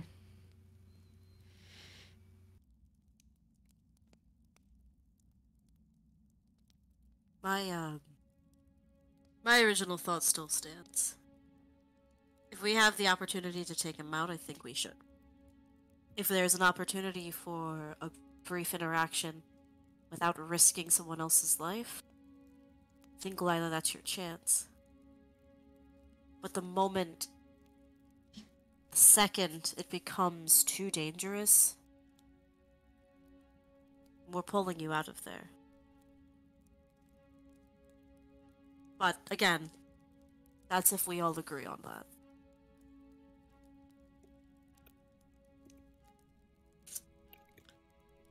I can get behind that. And I hate being part of an organization that has conflicting morals, but just for the purpose of it being on the record, the final tenet of the Silent Shields is hope. It says, I will never give in to despair, and I will always believe in a better future for Tarkir, no matter what may lie around the corner. And I think it is a better future if we can save those, even if they are considered forsaken.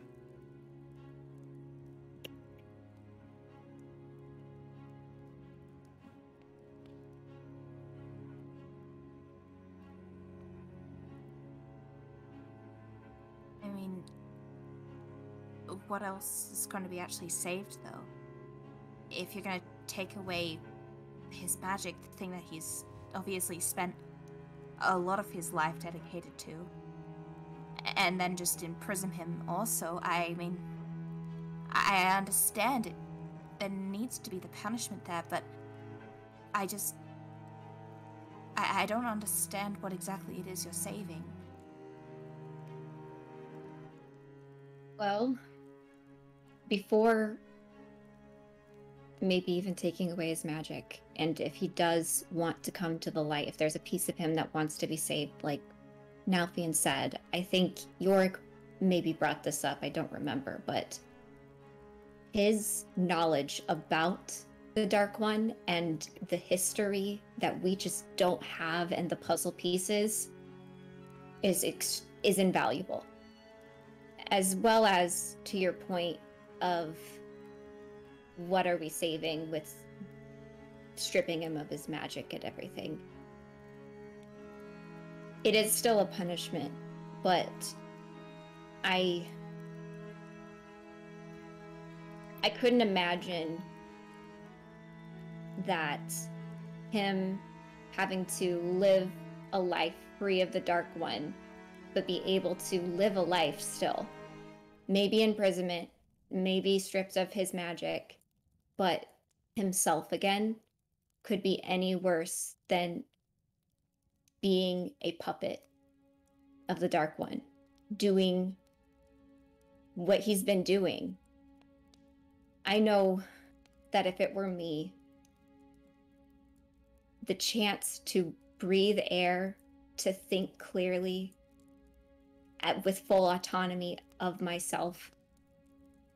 I don't care if I would do magic again. I don't care if I were able to come home again. I don't care. But to be completely controlled, working for the devastation of humanity, I don't think, for me at least, that's not even comparable. But it's what he chose. But is It's what it? he's been doing. Is it what? I don't know how these. Do we know how the Forsaken came to be? No. No history check necessary. There's very little information on any of them in their lives. Are these not people who maybe got poisoned like I was and almost became Paraido's puppet? It's different. a lot of Everything things we there don't is small know. instances. With the 13, it's everything. It's what they've been doing for so long. I mean, that doesn't go away. Small things can build up. Look, do you think that I knew what I was doing for Asmodeus? Some of the plans It's that he had different. later on, do you think I understood those? How is that different?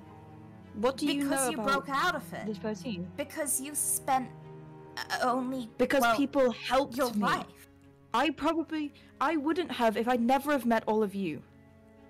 I don't think I could have done that on my own.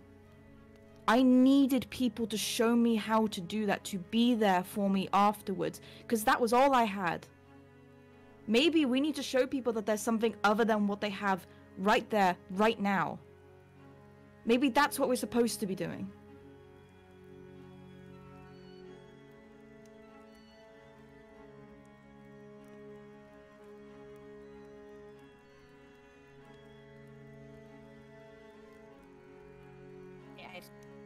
I don't know. He's already done so much, and I mean, remembering what Ephron said also. The reason why his own, and I'm guessing other realities failed, was because they didn't do enough. We could give up this chance of dealing with one of the Forsaken and meet a similar fate as well.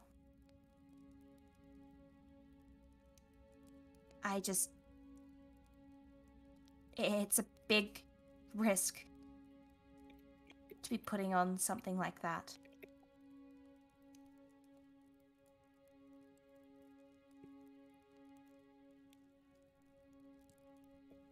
You're right, it is.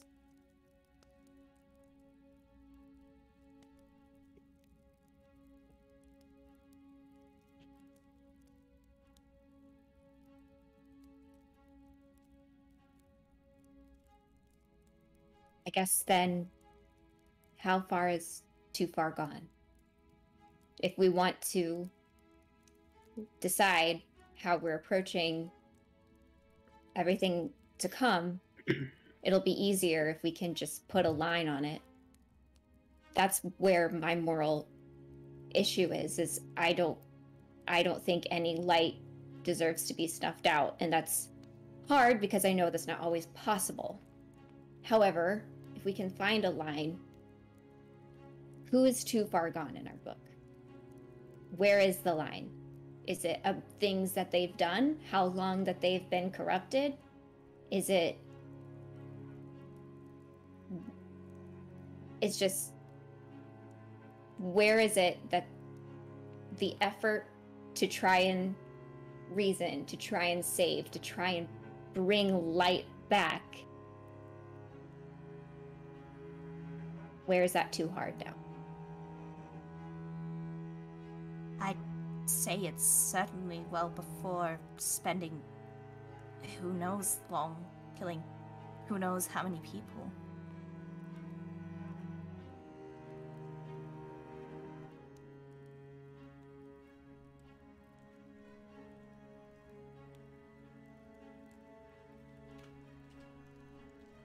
we'll never be able to draw a concrete line. It's just not. It's not worth trying to debate where that line is. We'll never come to an agreement, so maybe we should everyone or no one. Everyone deserves saving, or nobody deserves saving, and I think there's a very clear answer in that question.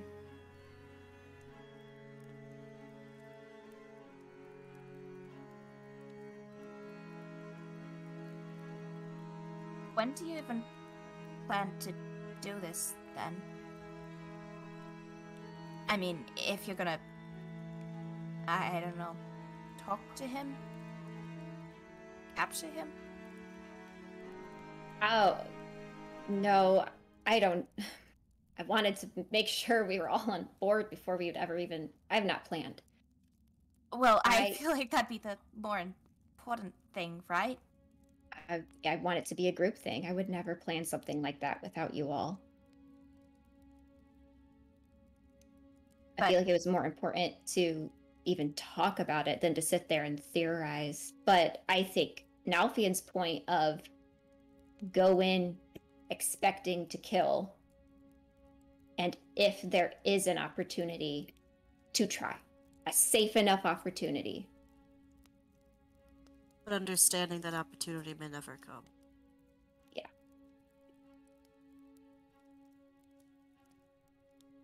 But what does that opportunity look like? I mean, if it's within the plane, which feels safest because he will be without, I suppose, anything he can do. How do you know he's not just gonna lie? I don't. There's so many things out there that will, you know, play dead to get rid of the interest of a predator, and then, you know, as soon as the danger's past, spring right back up.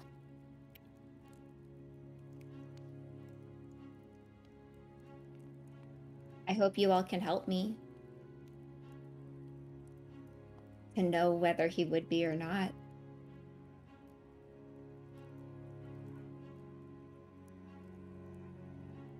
Because I won't be able to read his mind in a pocket dimension with no magic. I'll have to rely on me and you all.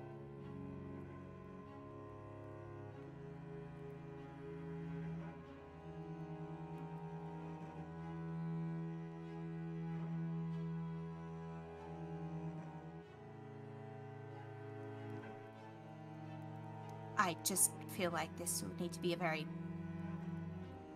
safe and sure thing before you try it. I agree. Because, and I know I've said this to some of you already, but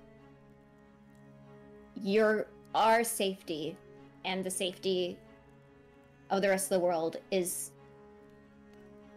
definitely my utmost importance. To be too risky when we're already being risky is not in my interest.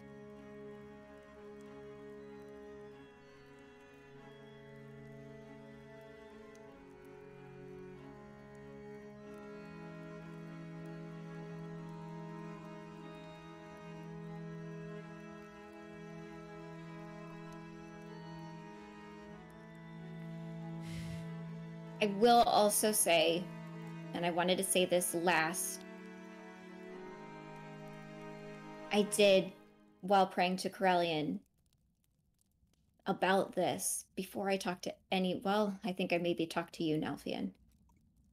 But before I was really able to land on my decision, Corellian did speak to me when I was at the temple, and he did not say it was simple. He did not say it was easy, but he did say it was possible.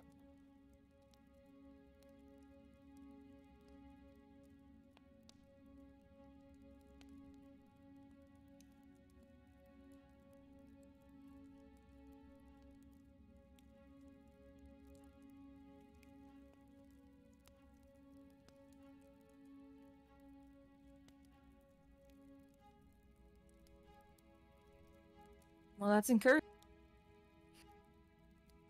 I said,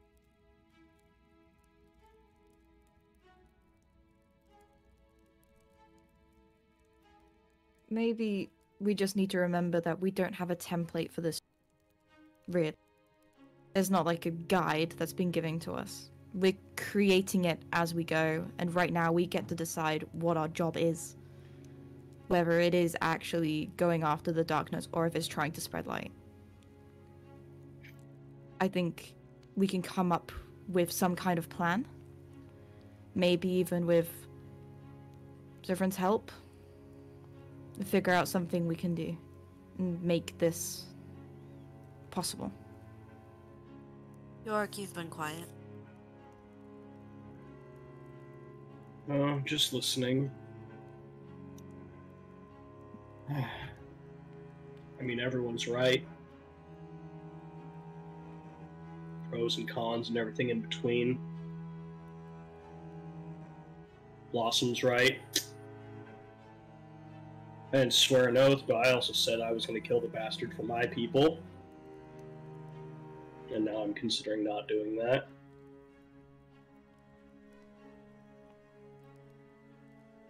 Look, we don't know what's going to happen. We might walk up, and before we even extend a hand to shake, he might try to kill us. And this whole thing might be moot. All I know is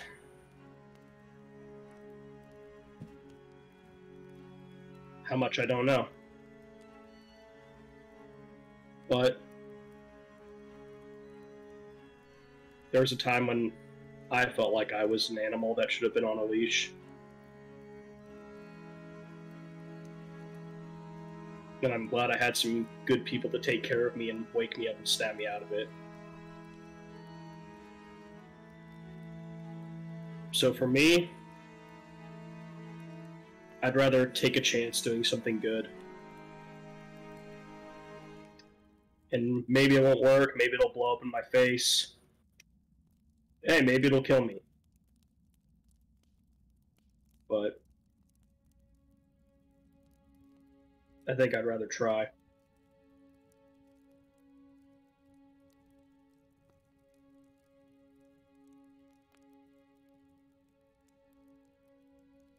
Why don't we wait for Efren?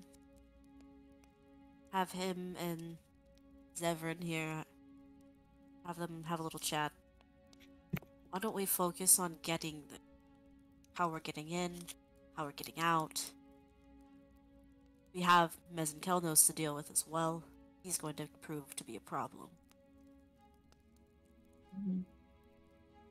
We are definitely taking him out.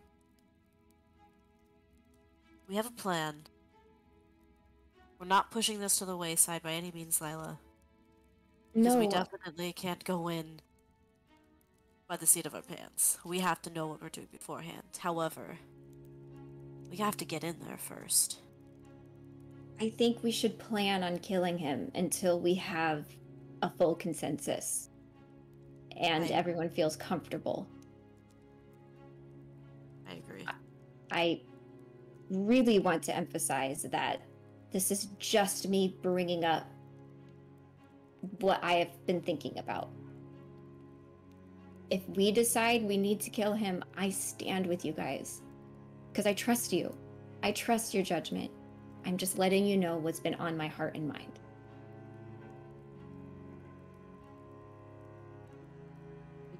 Also feel like Emerald should definitely get a say as well, which I feel like would only complicate things further, I imagine, with time and everything. But I think it's safe to say that he would know the most about him out of anyone here. Good point. I mean, it's not as though we can fully kill him until we get him out of that dimension anyway. At least not properly. That's true. So that means we would have to get Mez and Kelnos out as well. They will both be fully incapacitated before they leave. But we're not trying to save two of them, right? Absolutely not. I don't know how we could save Mez and Kelnos, genuinely. Absolutely not. I mean, we could ask. No. All that talk He about also hope, we're not even said- give the other guy a chance. Yeah, I love it. It's either everyone or any or no What one. the fuck? Anyway, so He's gonna be fuck standing Vincent. right there. That's He's awkward from as some hell. fucking clockwork dimension of bullshit. There's no peace and love there. Nah, fuck that guy. There's no peace and love there. Clockwork dimension of bullshit. Okay, all right, all right, all right, all right, all right, all right, all right, all right. Okay, bring it back in. There we go. God damn. Alright, Almost lost my let's- cool there. Let's put a pin in this. This was good. Let's focus on a plan in and out.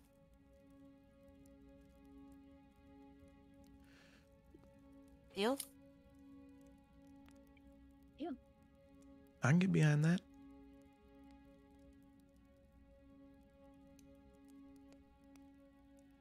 Alright.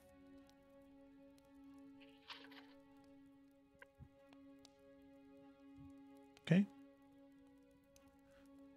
Alrighty. So, with that, Well, run Oh. super fast thing. As everybody is like kind of departing, I was gonna like walk Twig to her room. And like right before the little teleporty thing, he's just gonna kind of put a hand on her shoulder. Can I ask you something before you go? Of course. You trust me, right?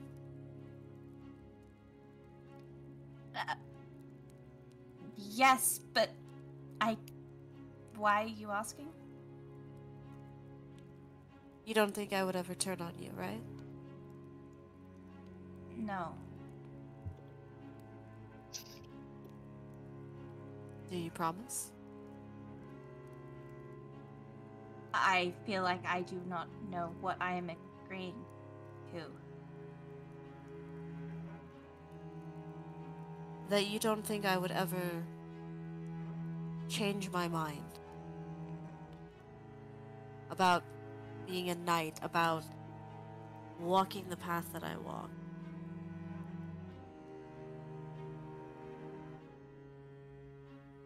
No. But if this is about everything with Cassius again, it's No, Twig, it's not Different. about Cassian. It's about me and you. right. He's gonna I hold don't- up his pinky. I don't think you would change your mind about it. At least I hope not. Oh, she's gonna be saying that as she's grabbing your pinky. Oh.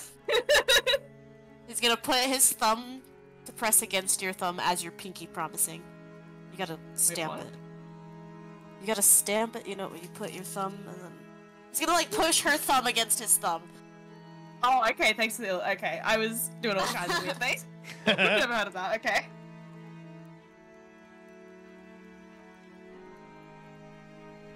Okay, I'm sorry, Yeah. Are you okay? Why are you bringing this up now? I just want to know that you trust me is all. Right, but I mean, it follows that something would have prompted it. Which, again, I feel like the only thing that would have been was the conversation about Cassius, but again, that's a completely different thing. So, is something else on your mind then? No. Not at all. I mean, if I'm being honest, I've said to you before, I think this is the most clear my mind has been. I'm focused on this. And I just want you to know that. That's all. And he's kind of like giving your pinky a little squeeze, and he's giving you a little small smile.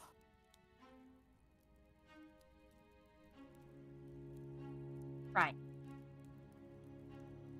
Well, I guess if there's nothing else, then good night. Good night. And I'll just give her a little hug.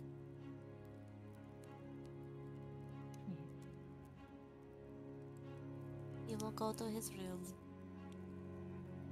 Okay. Alrighty. So, you head to your room. And all of you, eventually, head to sleep. Alright. We get there. So sleep is had,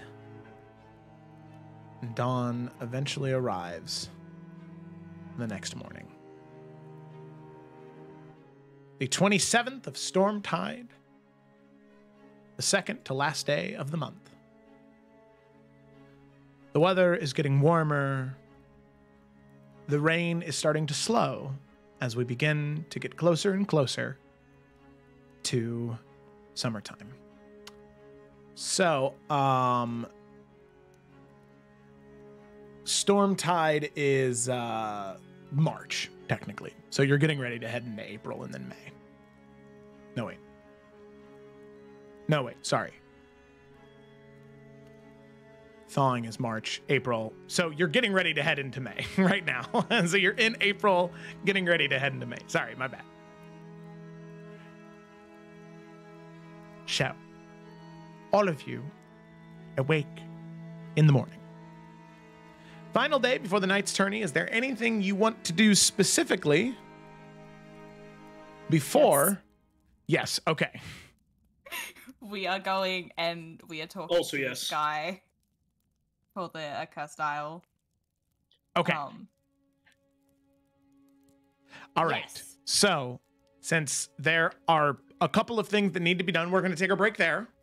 And then we'll solve those things, and then we'll head into the night's tourney. Because we're doing that today. Really? We're doing that today. All right. Okay, so we're going to hop to break, and we'll be right back.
Woo! So we're going to dive right back into the session. Picking up where we left off, our group of adventurers had a conversation with Zevran, learned more about the Astral Sea, and then had a very deep and intense conversation about Cassius Finch and what exactly the plan was there. Lila, of course, proposing, well, hey, maybe we shouldn't kill him. And everybody else is like, okay. And that's pretty much how it went. To varying degrees. Very tense conversation. Obviously, what the party eventually decided on is that they need more information from hopefully Emeriel, from hopefully Ephron, before they can make a definite decision about what they're exactly going to do. But for right now, everybody is at least in agreement that they will let Lila try, should the opportunity arise.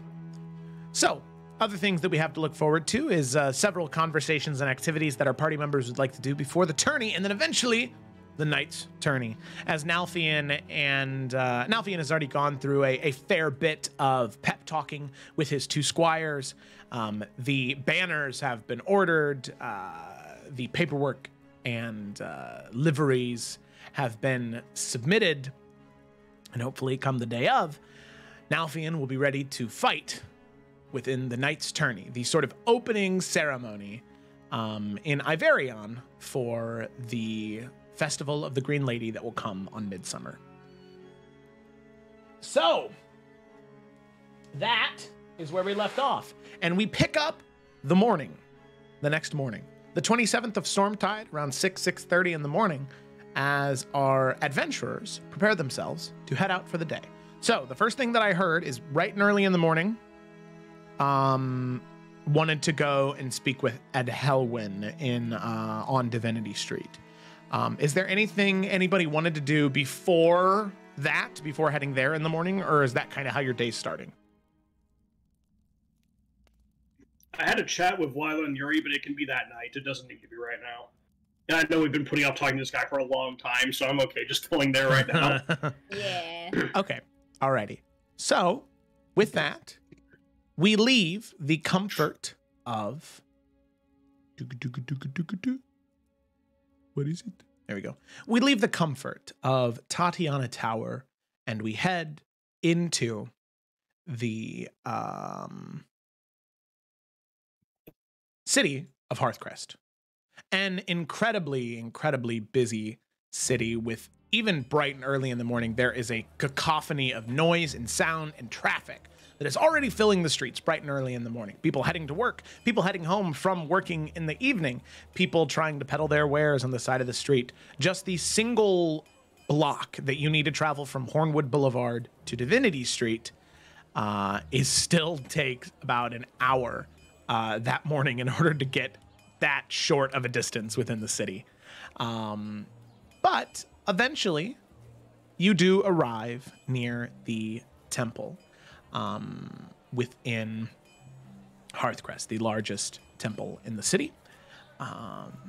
And as you enter, you know what you're looking for. There is a collection of sort of like nursing homes, assisted living homes that are connected to this massive cathedral, pretty much, that you were told where, by Aventahala, actually, that is where Ed Helwyn is. At least I would think it was Aventahala. I said that so definitely, and then I started to doubt myself. It was her. Yeah, right! I remember things too. Yeah. So. Good job, Joe. Thank you. So, all of you head within the temple. And you can see, as you're directed by a few priests after asking where to go, as you head into the assisted living area, you can see that this is off of the temple. And it is a sort of temperature-controlled area where everything is very delicately and meticulously managed in order to give these people who are on the last legs of their life a comfortable last few years, months, weeks, or even days. Diseases that are incurable by magic, things that are too powerful corruptions that will eventually succumb them, but just trying to make sure these people live peaceful lives. As you make your way in. You can see there are a collection of individuals that wander throughout the area. The Grey Children. These are servants of Paylor and the Raven Queen that sort of merge the two together, and they wear reflective clothing of that, wearing varying shades of gray with veils that cover their faces. And as you enter, one of the Grey Sisters approaches you and says, Hello. Is there anything I may help you with on this morning?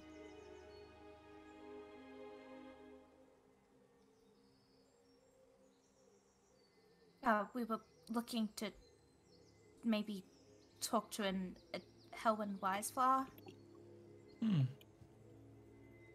Ed Helwyn has not received guests yet in his time here. Let me see if he would be willing to speak with you. Wait here, and I will be back shortly. and you can see the veiled woman turns away slowly and begins walking away. Several minutes pass, probably about 5 or 10 in all honesty. She returns and she says, But Helwyn is more than happy to speak with you. He has not yet had company, so the idea of speaking to someone has rather excited him. And you can hear the smile behind the veil.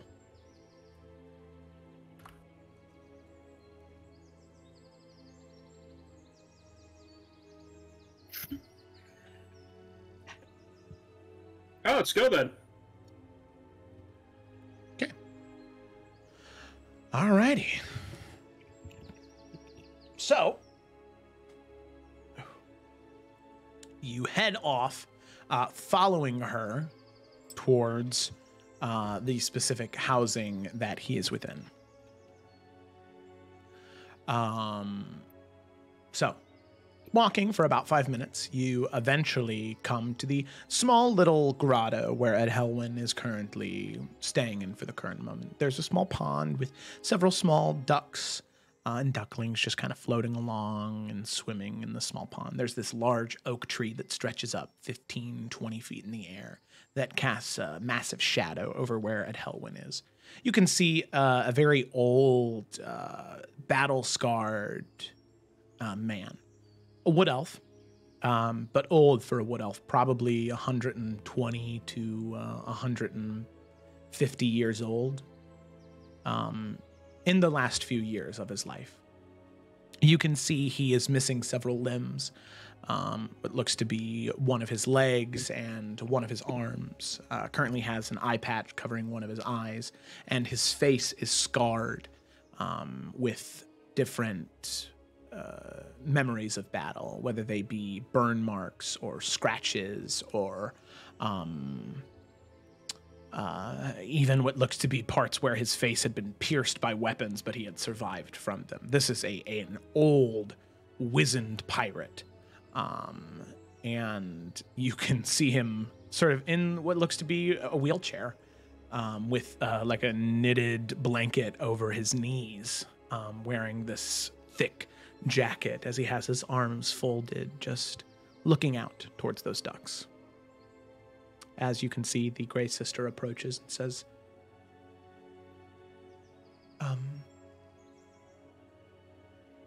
Wiseflower, Mr. Wiseflower, I have the guests who wanted to speak with you. You can see the wood elf sort of look behind him, eye squinted.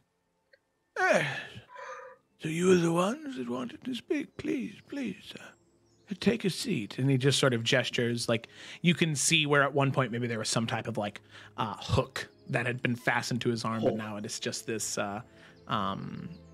sleeve that has nothing emerging from it, as he sort of gestures down at the ground next to him for you to sit. Oh. Real quick for clarification, this is the guy that escaped from that fortress, right? Is the only one that's escaped? Okay, I just want to make sure that we had the right, or it's been a bit. Yeah, so. No, you're fine. And the guy that's made it out of the cursed style, that's obviously not, part of the cult. Right. They would, yeah. Amazing. Yeah. I mean, Lila, we'll take a seat on the ground.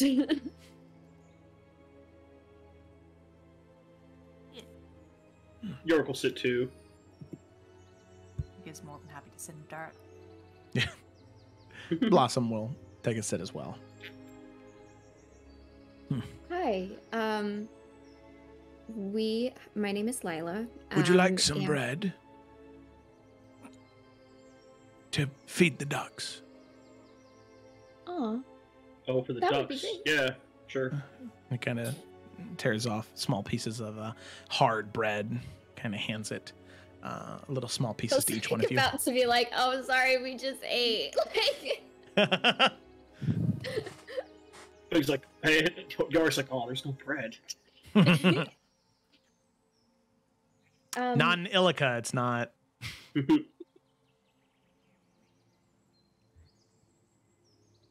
Yeah, we've heard a little bit about you, so I know we just had a few curiosities. Maybe if you would be willing to answer some questions. You see his eyes kind of narrow a bit as he begins to give you this a little bit of an angry stare you can see as he sort of folds his arm up, and you can see his one arm tuck into the jacket as he says, If Captain Garrick sent you, you best know that I'm not going out without a fight. No, it's... we were more so wanting your help, potentially. you can hear the hammer of a pistol on. Oh my god. Oh, he's Unclick. such an aggressive man. I love this guy. It's great. Oh, we heard that you managed to go to the Accursed Isle. You see him kind of lean back a little bit in his seat.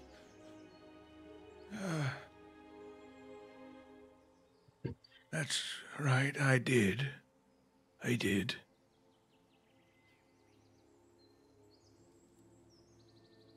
What about it? Well, I'm sure as you're aware, it's not exactly the easiest place to get to and from. And, well, we find ourselves needing to go there. And He just shakes his head.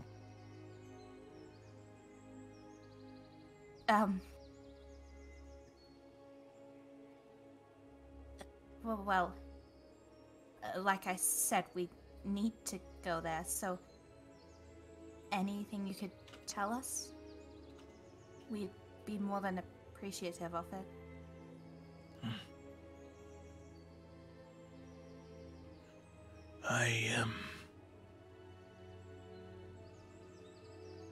I can't, in good conscience, tell anyone how to get there. It's a horrid place. If you have any other choices, take them. We don't, unfortunately. And we will be going.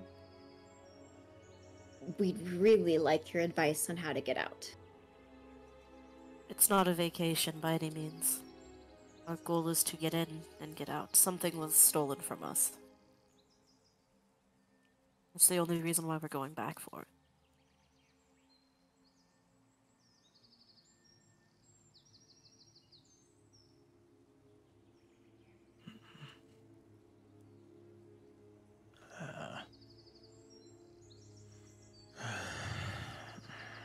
See him kind of look to all of you. And You're sure there's no other way? Sorry, Joe. By the way, Delphine wasn't trying to lie there. Like, it kind of just came out. Because technically, it doesn't belong to us, what we're going for. But, like, okay, I just want to make that clear. Like, it's just... yeah, you're good. Okay. Because I don't want to be, like, deceitful to this guy. Continue. Sorry. You're positive there's no other avenues, no other ways?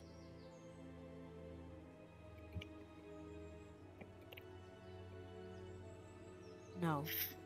We have a... If it gives you any idea, we have access to an airship. We were thinking, maybe just... This could be a little far-fetched, but... If you could help us plan a way in and how to get out... That could be included in that. As part of the plan, I suppose. But...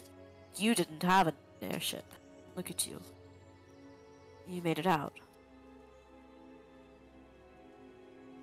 The worms. You're gonna mind the worms. The worms. The what now?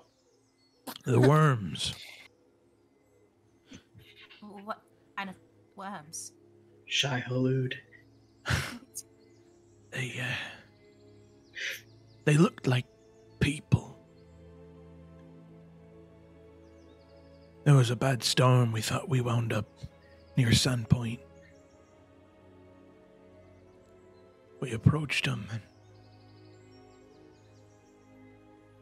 it was night. When we got close, that's when we saw it. Skin had holes in it. These large gouges, and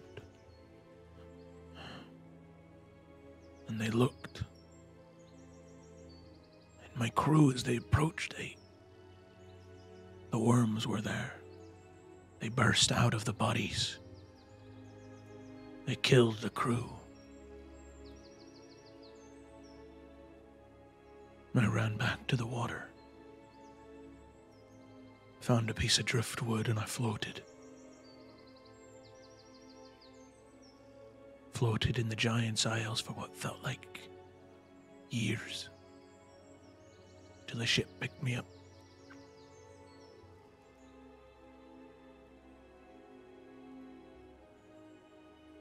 And just to clarify, Joe, he said these worm things, they're like actually on the island. Yeah. Now it kind of looks over, no offense, York, to the book readers of the group, kind of looking between like Twig, Felicity, wow. Twig, York was Lila, literally reading a and book Yuri. for fun earlier this session, but okay. Okay, but like that's not We get it. fucking. He reads. He's a reader. He's not like other guys. I'm just saying he's not just a meathead. No, Yeah, we get it. no, fool. All right, so everyone who's not a meathead, roll. I'm sorry. I'm just kidding. Like other Yeah, girls, does guys. Lila or Twig? No, Twig probably actually. This is like an animal thing, so maybe Twig would know about it. Make a... Oh, man. Anyone who is proficient in... Worms. actually religion. I feel like What yeah, about- Lila's. You wanna know what's really funny? I was so worried you're gonna ask for a nature thing. Fun fact, Twig is not proficient in nature, but she is proficient in religion. Hey, all right. That's fine. How was That's a that 15. decision made? And why is Lila proficient in nature and not? Oh god! Oh. Oh my Stop god! talking. What is that? Fucking dogs. What the fuck happened? River! That's River. River? That's Oh my River! god. That's not me. River talk. Oh my god. Me? What did I Yeah? Yeah. Oh my I'm god. sorry. You sound like the robot no. overlords. I'm so sorry. Oh my River. Oh No. my god, you just came in so strong! I'm sorry, Gemma. I thought it was you. Exterminate. Why do you always blame me for things? Because I mean, 8 out of 10 times it is your fault. Fairly. Oh. No. But that's really funny that Twig isn't proficient in nature and Lila Yeah. is. Again, how? Well, I Lila's will need also to hold proficient in justification religion, later. apparently. Okay. Yeah, Lila's proficient in religion, so that's why I rolled. But I have my think- reasons. I remember thinking this through. I remember thinking mine through because yeah. But we don't need to get into this Well, right I mean, now. Lila's a cleric, so yeah. Well, yeah, Like, religion that makes was ours, sense. but nature was the Oh, Corellians. All nature Stars. too. Stars. So anyway, does Lila know about these webs? I don't think a 15 is going to give me anything. okay. And River's gone. 22. 22. I'm gonna vamp for a second, see if River pops back in. So 15, sadly, Twig, there is nothing you can recall. But Lila, with a 22 on your religion check. River? I guess I'll just repeat it if she rejoins.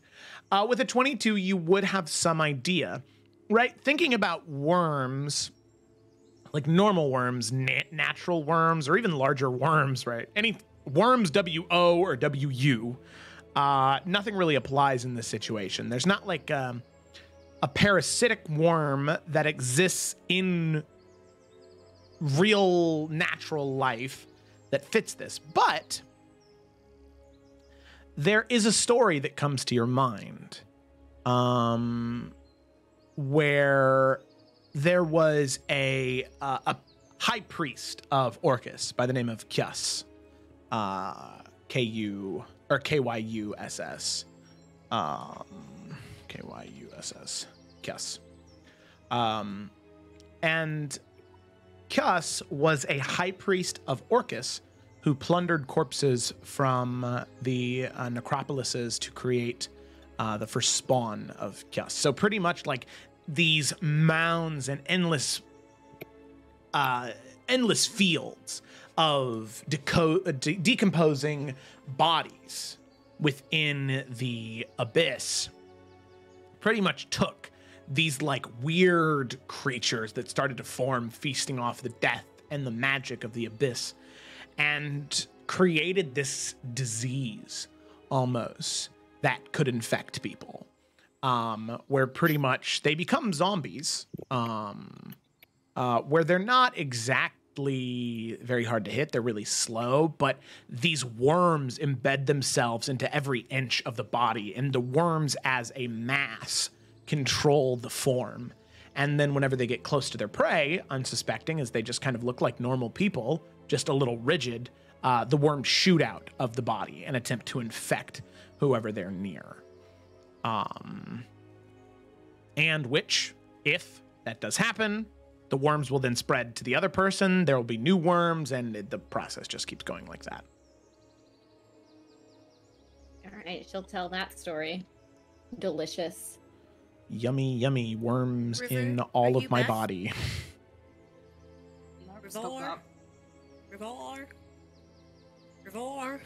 Rivor. Rivor. Rivor. Huddle. Revor is not here right now. Please leave a message after the beep. Dream. Brooke. Fountain? You fucking call me Brooke? That was like Hey, the fifth thing we've Yeah, called you, like- my We guy. said River Like a 17 babbling times. brook. Not as in brook is in the normal name. Then we said stream. Yeah, no, I Then we I said figured. puddle. And then we said fountain.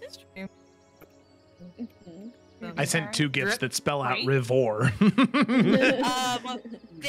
the worms are a crazy, icky disease type thing where they infect a host and they jump out and try to eat the person. I love this. This is amazing. You're welcome. I know what it takes to make River happy, and all it is weird worms or Body mushrooms, horror. and that's like Yeah, so Lila will say that story and be like, it sounds like that. Which is unfortunate for us. Is there a preventative option against these things? Worming tablets? Well, Don't let this is- them near. It's the best advice I can give. What was to that? distance. Don't let them near. I do have what helped when we were in that corrupted forest. I do have my restoration spells. I'll make sure they're prepared just in case, but yeah, don't get near them. Because the thing is, it's not even just like inhaling like poisonous gas, it's eating at you. So yeah. At least we know. Seems as though everyone else was unfortunate enough to be there. No idea that these things are even there. So is that what makes leaving that island so difficult? Is that like the big hurdle?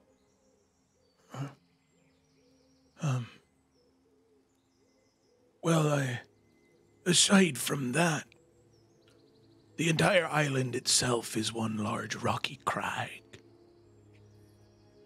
Spears of stone, the size of a mast, shoot out of the waters around. Poke a hole in your broadside, and your ship sinks within minutes. I'm not sure how we ended up there, but... And he kind of like narrows his eyes and looks to all of you. In all transparency, we were avoiding the law. We extinguished all the lights on our lanterns and sailed into a storm, hoping to avoid him. But soon then we fell upon the island, like waves on the shore. Our ship was sunk, and we wound up on the land. Found a piece of driftwood and floated away with the rest of my crew. Wasn't as lucky. Well, if we can go in from, well,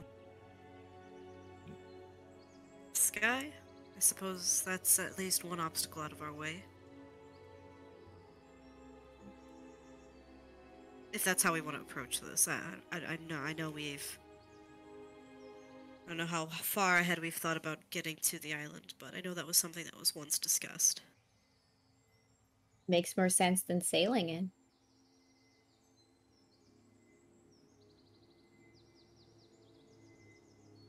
Is there anything else you can tell us about this island that would help prepare us? A fortress, it were. Small town lay at its base, but the town was full of those things. Obsidian walls looked to be a mile high. At the very top burned a brazier of green flame.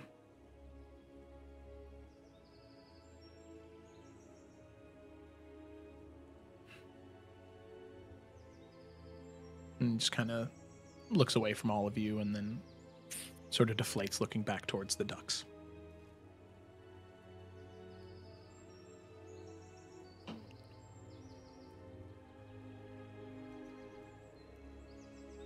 Thank you. This information is extremely helpful. Truly. He nods.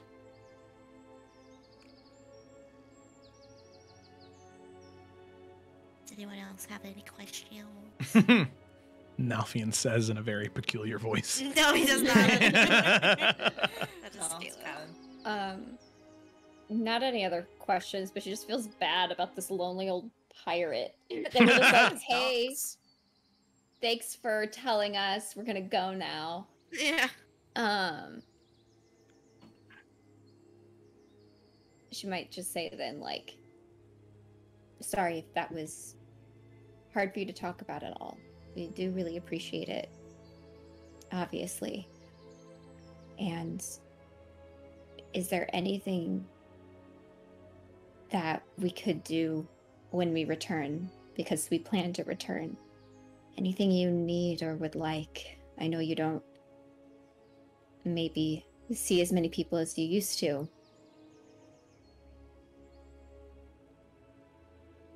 I don't know if you'll be able to.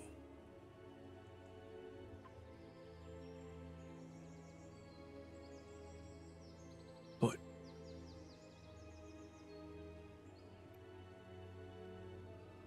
My first mate, Esta Bones.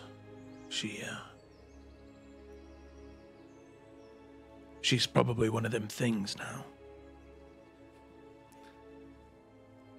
I don't know if you could, but if you see her, she was, dwarf woman. Red hair, she wore a gold breastplate.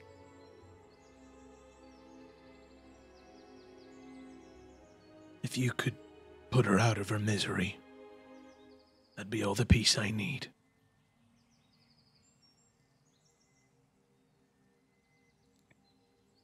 We can make that a do that. priority. Yeah.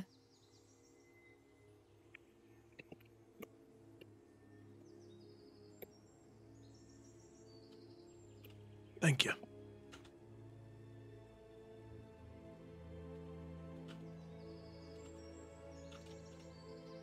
And Lila will give like a nod and a smile and look to everyone else.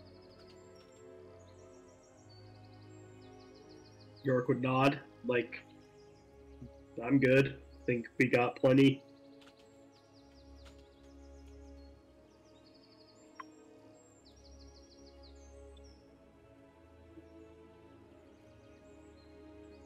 Returns the rest of the bread to him. And then he's like, have fun with your dogs.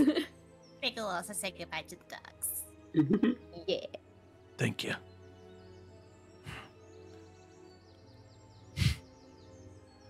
All right. Come here, mizzen mast. And he throws a piece of bread into the lake. Amazing. Alrighty. So, all of you. Okay, that was weird. Okay, all of you head out of the assisted living area, out of the temple, and eventually back out on to the city streets. So, if there's nothing else that any of you would like to do, are you just heading back to Tatiana Tower?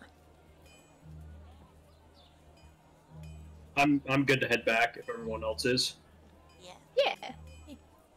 Okay. Training. All right. More training on the night before, and you can see that that took a couple hours to get in there, to have the discussion, and then eventually to leave. But as you are crossing Hornwood Boulevard, headed back to Tatiana Tower, you can see the traffic that is pouring into the city because of the tourney tomorrow. You see what looks to be a caravan that is still coming in. And in fact, when you stepped out onto 2nd Street, near Divinity Street, as you were stepping out, the caravan was still passing of what looked to be several notable royal houses that most of you would be able to recognize this point, being within the city for so long. So there is, of major houses that you would definitely recognize, you recognize that of House Harker, House Holt, House Dragu of Tarkir, and most peculiarly, the largest sort of train in this caravan, there are many tents and caravans and carriages that bear the banner of House Kjelderson, the house of the king. So you see all of these houses making their way in, making their way down down 2nd Street towards the keep of House Hornwood. So you can see them sort of go down and then starting to head across the bridge. So as you cross Hornwood Boulevard back to the Tatiana Tower, you can see the impending enemies that you will have, Nalfian, tomorrow's tourney. Can I suss them out? Sadly, you don't see anybody outside of their carriages. There are other people, but they look to be standard bearers or servants that are currently riding on horseback or walking next to the carriages. With ya. Yeah. And Just gonna also stalk them and then spy on their training when they do get out. and then assassinate them. Whoa! Assassinate all of them. Nalfian's good at a longbow. He can do it. Okay. So, but if you choose not to do anything else on this day, and everything else is just within Tatiana Tower, that is where we will go ahead and pop to now. So, there we go. Yeah, get that fireplace warmth going. Cozy tower. So, all of you re-enter the tower. Some of you stay outside to continue training, but if there's nothing else, the day continues on until eventually, I believe, Yorick, you said you had something you wanted to do later into the evening? Yeah. Anyone else before I get to that? The only thing that I thought of that I kind of keep forgetting about was like family check-in, like, and you can just update me, Joe, if that's all, but like, just making sure that like her sister's doing well, that her dad and mom are fine. I know her dad's about to leave and everything, but just like a check-in to make sure that everything's still going better. Slash her sister, is she coming with us or not? Is she going with dad or not? Like, what's basically that, but we don't have to do that right now, and it can just be an update of like, yeah, I will say that your mom has been staying at the college with your dad for the past 2 days, which is why she hasn't been here, knowing that she's going to be away from her like real actual husband for some time. After just getting him back, she's been spending time with him. And both of them, in reaching out, have been trying to pretty much have every meal with Belle before eventually they need to head off into their own separate areas. Belle has casually brought up maybe kind of going out on her own and doing things. She hasn't brought up specifically going into the Astral Sea with you because she knows that's going to be a bit of a big to-do, but she lets you know that she's working on it. And she seems a lot better than when you first encountered her. She seems more calm, more collected, at least as far as you can tell. Whatever edge she was near, it seems as though she's backed off now. Cool. And so has she had the review where they're like, we're going to review all the students and make sure there's no bad stuff in there going on there? Like, has she been through the review? Not yet. Sadly, there are so many students. Tatiana is on the latter half of the alphabet, so. It is. That's true. Okay, well, we need to get her out of there before the review, because I don't know. Felicity doesn't know what that amulet is. Okay. All right. That's it. That's all I wanted to know. Okay. Alrighty. So with that, eventually, sunset, and we all meet for dinner. We eat dinner peacefully. We joke. We have a good time. And eventually, as everyone is sort of reclining, relaxing, the last night before the tourney and the last night before you potentially head out back into the world, Yorick. Yeah. So this would actually be like he waits for everyone to kind of like turn in or like go to their rooms and stuff. And then, because like Yorick's in his spot reading his book because it's the best spot. And he kind of watches as like everyone goes and kind of like once he's like the only one left, he'll like finish his chapter and close his book. And he'll head to the teleportation circle. He's going to request entry to Lila's room. And she will say yes. Come on up. Yorick pokes his head in. Hey, you got some time real quick? Sure. I'm not busy right now. What's up? Cool. Well, real quick. Can you do sending and get Yuri up here by chance? Yeah. And she will do so. And she'll say in sending, hey, secret stuff with me and Yorick up in my room. Come on. Yuri was like reading as well or some shit, and she's just like, what the fuck? And she's just gonna go and do the teleportation. Okay, hi, what?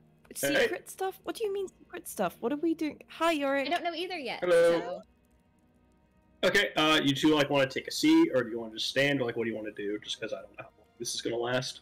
Lila's sitting on her bed in her night robe and everything, just like, I'll stay here. Cool. Yuri, you good? I guess I'll sit because I don't know how long this is gonna be. She's just gonna look around and then just sit on the floor. All right, cool. And Yorick stands so that he's like looking at them both at like the same time from where they're sitting. Okay, so This might be a little bit weird, but I need you to hear me out. So, as you both know, tomorrow is the night tournament that Nalfion will be participating in. Mm-hmm. And we're gonna be like, I don't remember what they called it, but like the equivalent of like the VIP section with like the other like lords and ladies, because like we're kind of going like with Twig as it's like a Forester thing. York would phrase it properly. I don't remember what it's called. Yeah. Right. So here's the thing. Twig's gonna be interacting with some lords and ladies tomorrow, right? What I need you two to do is not jump in and help her. Lila's gonna look to Eurydice and then look back to Yorick. Okay. Because you will? Oh no, absolutely not. I think this is. I mean, some help, surely. This is new. This is a big thing. If we don't help her, like, a little bit. Sorry, that last half you got cut off. What? We need to help her at least a little. Surely. What is your... Okay, what's your plan here? What is this? Just trying to help her in my own way. Which I think is, Twig does not believe in herself, and I feel like she only thinks that she can get through this stuff if you guys are there to help her to make sure she's fine and get through it. And to be frank, she's really running out of time to get that confidence in figuring out what she needs to do, because, I mean, after Astral Sea, we're going to Hazard's Hollow, right? Like, that's the plan, I think? Mm-hmm. Right, so you know, that is relatively soon. And I think it's just time that Twig starts standing on her own if what she's really going to do is be the Lady of House Forester.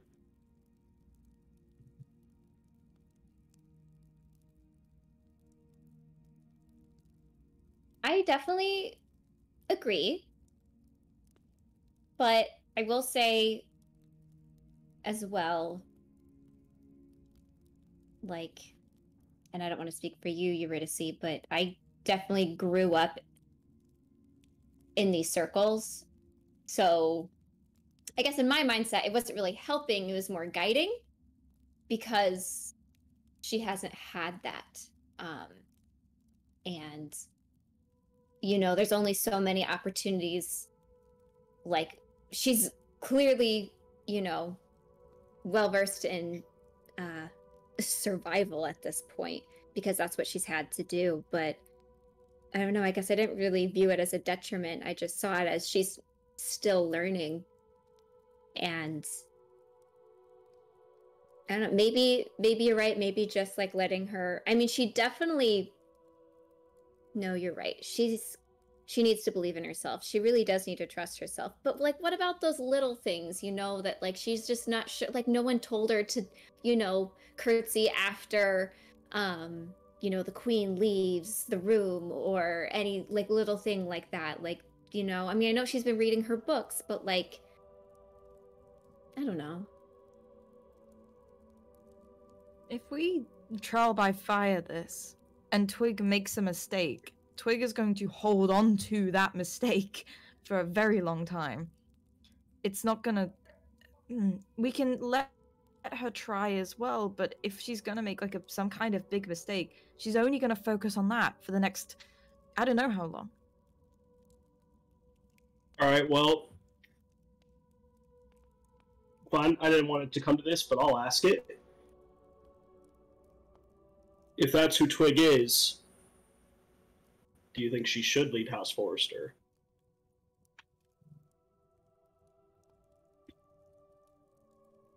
Yeah. I think more so than knowing what's proper and what's expected by all the stupid rules that maybe we know, one thing she definitely has is the want and the drive to save her home. And she also is a little girl, And I know she's a teenager. I know she's not a little girl, but when a young prince or a young queen has to come into their house, they have their parent or advisor that honestly is actually the king or queen. She doesn't have that. It's just her. I totally agree with you, Yorick. She definitely needs to trust herself. And I think a huge part of this that she hasn't quite understood yet is confidence, honestly, will get you so many more places than knowledge, unfortunately. But it's true. If you act like you know everything, it works better than if you actually do. Maybe we should back off, at least.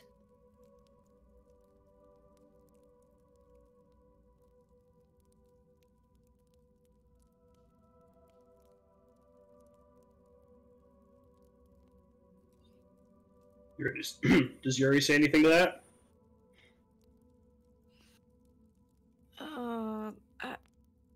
I don't know. Because we should guide her and we should help. Maybe we just back up to a point where we can, but we don't let her hide behind us. But I don't feel like she does that anyway. She's becoming more confident. We just need to give her time. And I know we're running out of time. Rapidly. But I still think she... Yes.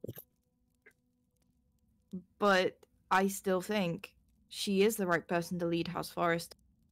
I mean, leading a house shouldn't really be about, like Lila said, about all the proper stuff. Knowing how to eat a certain dessert or how to curtsy properly. It should be about knowing the values of that house and being able to stick by them and do what's best for people and for those lands, and Twig can do that. I don't know, but she didn't have the benefit of having somebody to tell her all of these things, necessarily. I don't think a trial by fire is going to make it better, though. I don't think we should completely back up. Maybe like a safety net. Because she's our little bird. You know, she's flapping her wings. I just don't want her to fall with nothing there to catch her. I'm just saying, she was in that Battle of Loricon just like the rest of us. She's not a kid anymore. I know, and you're right. And that's what I meant by, like, she's clearly, like, fine on survival. She's not a kid, and maybe we need to stop looking at her like that. And that'll help us from being a crutch instead of a help for her.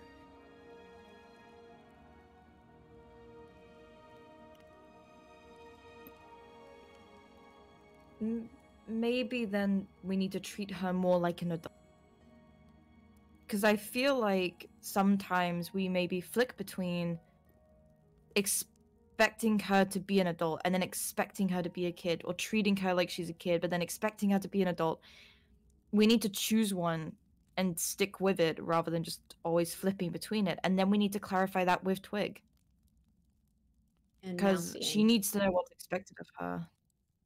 Yeah. And Nalfian. But I don't think Nalfian's ever gonna stop seeing her as a kid in some ways. Yeah. No, you're right, though. It's coming up rapidly, and maybe what we have been thinking is help hasn't been helpful in the ways we were thinking. Because I know I've never, let alone had a kid, never guided somebody to be the head of a house, a lady. Never done that. So I don't know what's better or worse, or when to let go, or have you had more experience with that, maybe, with House Nasine? Have you been able to witness what maybe happens? So the scene's really different from royal houses over here, so yeah, but I don't know how well it translates, to be honest. Gotcha. Because we were mainly our own thing, like, we didn't really deal with what the politics and stuff until recently when negotiations opened back up with the Empire and other houses. Okay.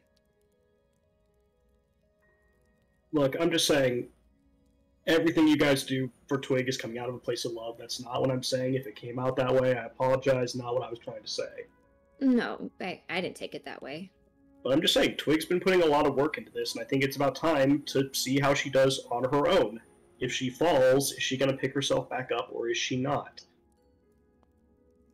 Because if she's still not, we have a problem.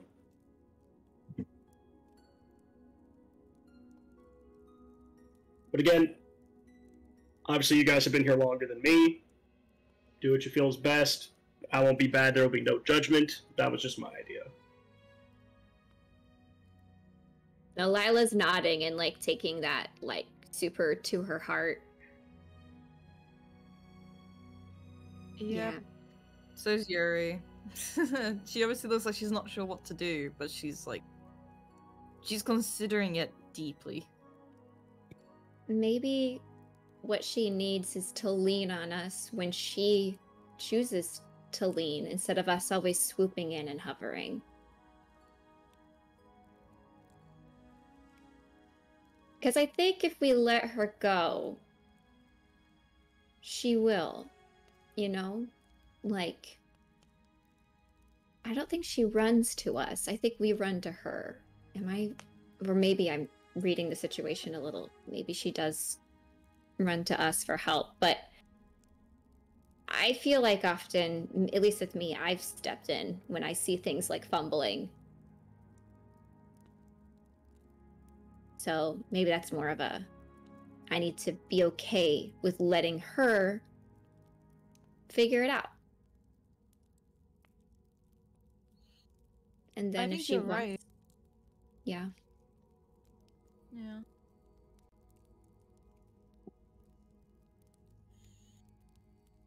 Sounds like we're all on the same page then.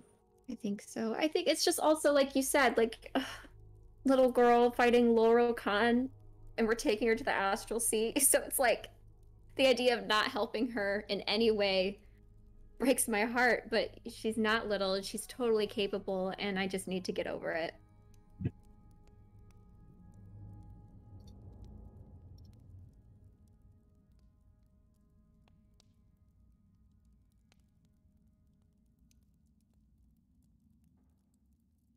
Well, that was all I wanted to speak of, so I'm gonna What did you head think off. Nalfian's reaction to this would be? Oh, I don't know. I 'Cause mean, you only what? called us two. What did you think Nalfian's reaction was going to be that you didn't bring him to this? No, it has nothing to do with his reaction. He's just going to be in the tournament. True. But this isn't just about the tournament. True. Nalfian as a knight, and his relationship with Twig is very different from the three of us and with Twig. And pardon me, I'm gonna sneeze. Oh no. Mm-hmm. You're excused. I caught it. Anyways, his job will always be to protect her, to love her, to support her, all of those things. I just believe that if Twig's entire circle is doing that, it might be more helpful than good. I think Twig is much more capable than she gives herself credit of, which I know Nalfian has been saying since pretty much day 2 that we met, because day 1 was really busy, you all remember. And I'm just saying, like, if Twig goes through something and she wants our opinion on something and she comes to us, that's completely fine. Because I know that as a head of a house, you can have advisors that you can go to, like, you can ask people, but you know, when she becomes Lady of House Forrester, there can't be 4 people swooping in while she's having meetings with people to take care of the situation if she stumbles. It makes her look weak. Makes the house look weak, you're right. And again, I mean, oh my god, like, she's only 15. Like, she reminded me of that a few days ago when we were talking. Like, that's bonkers to me. Mm-hmm. Like, if I scraped my knee, I was a fucking sobbing mess when I was 15. Here she is fighting Laura Khan, you know? Yeah, I was just in school. So I'm just saying, like, I just think we need to let go. Not leave her completely stranded without any sort of a life raft, but I think she needs to start taking complete action on her own.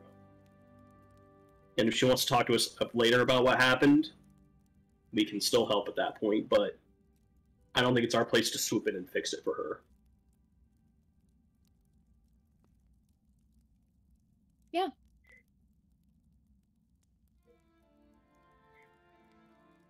No, you're right. I think in the end it will be more helpful, and even if tomorrow's a really hard day for her, it's going to be more realistic to what she's going to be going into than anything else so far. I think it will be a really good first step is the wrong word, but I think it'll be really good. York just throws his hands like, I don't fucking know. Yeah, I do. Even if, and she's like looking at Eurydice, she's like, even if it hurts my heart. But it'll be fine. It'll be okay. It'll be alright. If she needs our help really, she'll come to us. Mm-hmm. It'll be fine. Maybe we're worrying too much. Maybe she'll be completely fine on her own. You know what? She's probably gonna have this all down. She's doing the sessions with Nalfion. It'll be completely fine, and it won't go wrong, and she'll be totally fine. Exactly. Speak it into existence. It'll happen. Stars are It looks like aligning. she's completely herself, and she's not doing a good job. And Lila's like, yeah, that's the spirit. I just know that, like, you know, because Nafi and I have been hanging out a lot lately, you know, been just becoming really good friends, I think. And I know that he's trying so hard to teach Twig just, like, you know, confidence, like, you know, be proud of who you are, know that, like, you got this and you can do these things. And I just really think it's time that the rest of us take a step back and let Twig prove that she's been listening to him. And that she's getting it. Yeah. Okay. You and Nalf really have been spending a lot of time together. You always come back like really sweaty as well. Very just like sweaty. really Out of breath tired even. and like yeah, and you're always Overworked. like feeling each other's muscles and like Oh, yeah. most of the time you're shirtless. Dude, like a washboard, that guy's abs. Like, I thought he'd be kind of like a little on the thin side, but nah, I mean, you know, I don't swing that way, but... I feel like you and Eurydice can both tell me about it. What? Oh! Yuri just looks at Lila like you. All right, I need my beauty sleep, so come on, get out of my room. Okay, bye. I'm gonna go.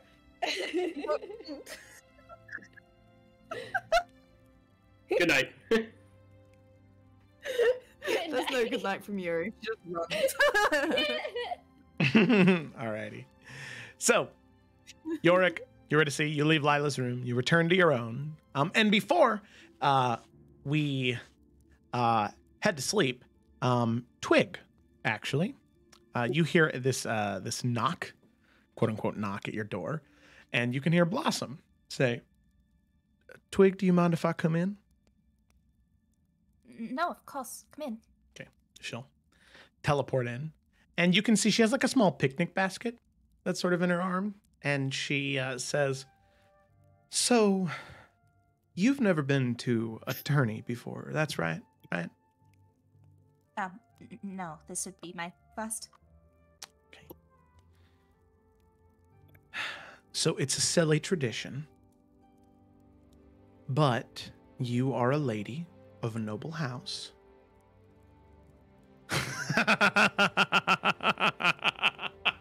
It's okay.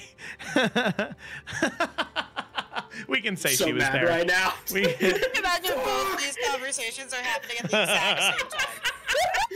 Sorry, just the moment Blossom entered the room, I was like, ah, shit. No, it's Blossom okay. just enters like absolute mum must coddle mode. Yeah, Yuri and Lila can fill Blossom in tomorrow. yeah. This Yorick tried to reach out to or Lila tried to reach out to Blossom. Blossom was like, I'm busy right now. Leave me alone. And so she continues and she says, it's a silly tradition, but you're a lady of a house. And you are, well, you have a knight participating in the tourney. So, at least as far as my knowledge go, this tourney operates in breaks, where there'll be one joust, one melee, and then everybody will sort of go away for a bit, explore the rest of the tourney, maybe play some games, get some food, listen to some actors perform, and then head back for another match. So, you will be there when Nalfian is fighting, and you'll be there when the other knights are fighting. One of these knights may ask for your favor in their joust. Now, thing is, this favor, it's just a little ring that has your house colors on it and is decorated in a way that you like. And pretty much it's just you doing the ladylike thing of saying, okay, good luck on your fight. I hope it works out for you. Really doesn't mean anything that much. It's just the polite, honorable thing to do. Now, this could be to Nalfian if he is one of the first to go into this fight. But if he doesn't have the first match, there could be other knights that ask for your favor. And you just got to be careful who you say no to. I don't know exactly who's fighting, but you don't want to say no to the wrong person when it comes to giving this out. But at the end of the day, it's up to you. Wait, but if it's a competition thing, shouldn't only Nalfian have my favor then? Well, no, because here's the thing, Twig. Tarkir's different, I know, but I've been to Iverion a time or two. And tourneys aren't just about proving a knight to be honorable.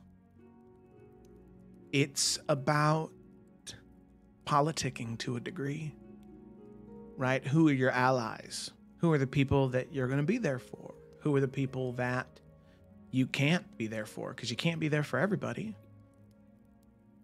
So, you could give Nalf this favor, and I'm sure he'd be very appreciative. Or you could wait for somebody else to ask for it who could be a potential ally in the future.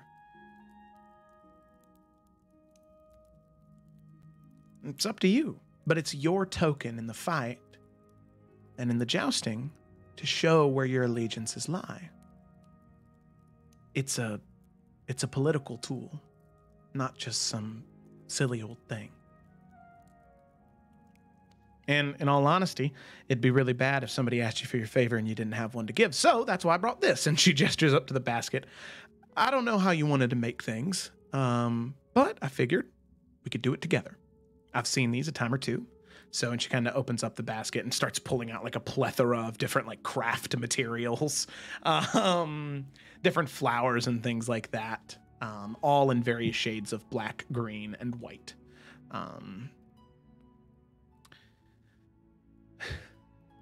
I know it might be a lot to take in, but if this is the world you're entering into, I want to make sure you have the tools necessary to succeed.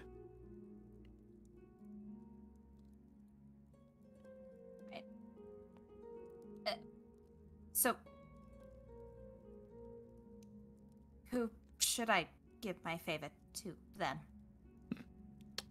I don't know. I don't even know who's going to be there.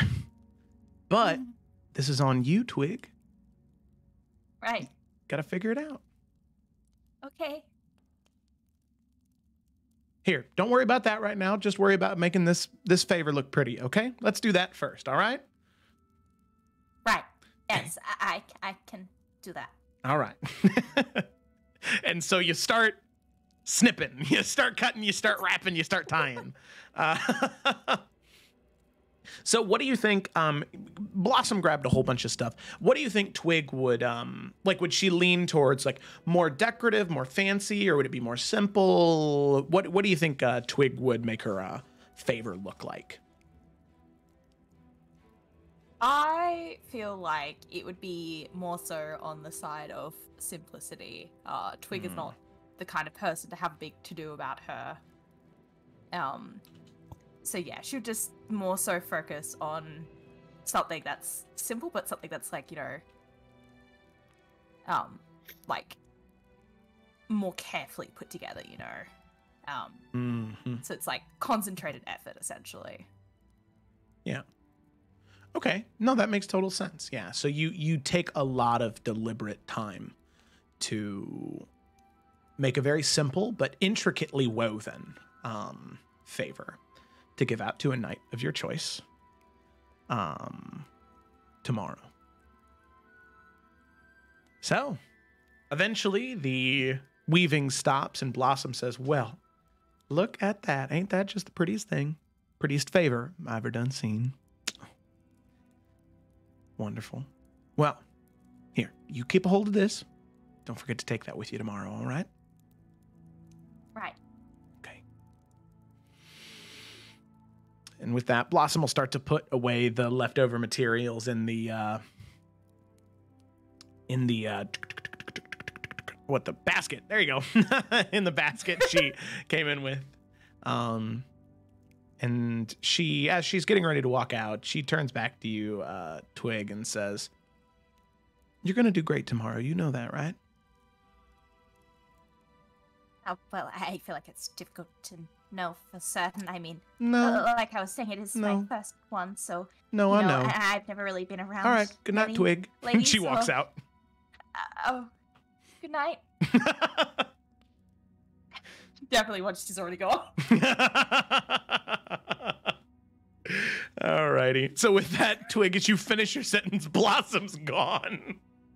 She's just gonna stand there like, Yeah, that's right. Blossom's not even listening to your shit anymore. Okay. Yeah. So eventually, as Blossom's leaving, Lila was going out to get a snack real quick and catches her up on the on the meeting that happened. And Blossom says, well, it's like I knew that meeting happened. That's crazy. Crazy. Wow. Okay, good night. All right, good night. She goes into her room. So, with that, night falls, and then the moon does. But then, the sun rises. As bright and early, around 4:30, 5 o'clock, as Nalfian, you're getting ready. You, Lila, and you're ready to see the first three up, being the elves of the group. As the three of you are up. And Danny in trouble. And Danny in trouble. Be up at the crack of dawn, baby. Oh, God. Trouble. Tiberius is fine. Danny looks like he's drunk. He's like so like all over the place, so tired. But as the three of you are up moving around, Danny and Trouble are doing that. You hear this aggressive dung dung dung dung dung knock at the door. Lila's like, bruh, but we'll go answer it. Okay. So you can see Alfred moving out of the kitchen, but as you get to the door, he says, oh, thank you, Lila. And he held you back into the kitchen. Of course. And as you open it, you see this very finely dressed, small human man, very, very thin, wearing a very fine vest and doublet.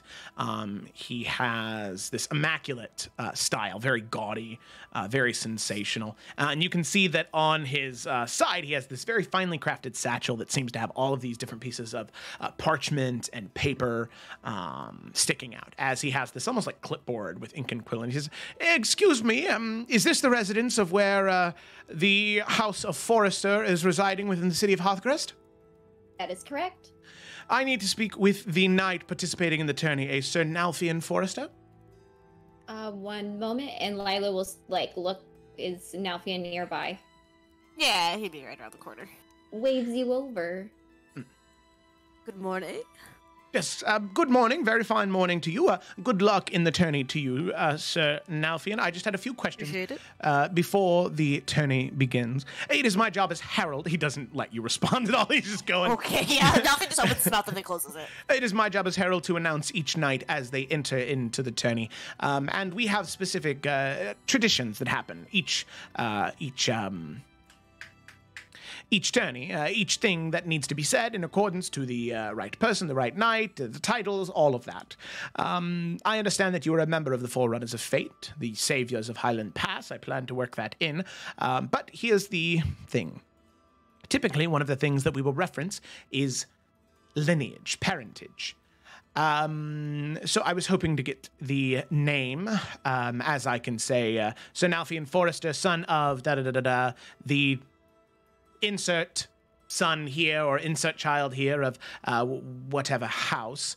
That was not sent in the initial submission of lineage of House Forrester.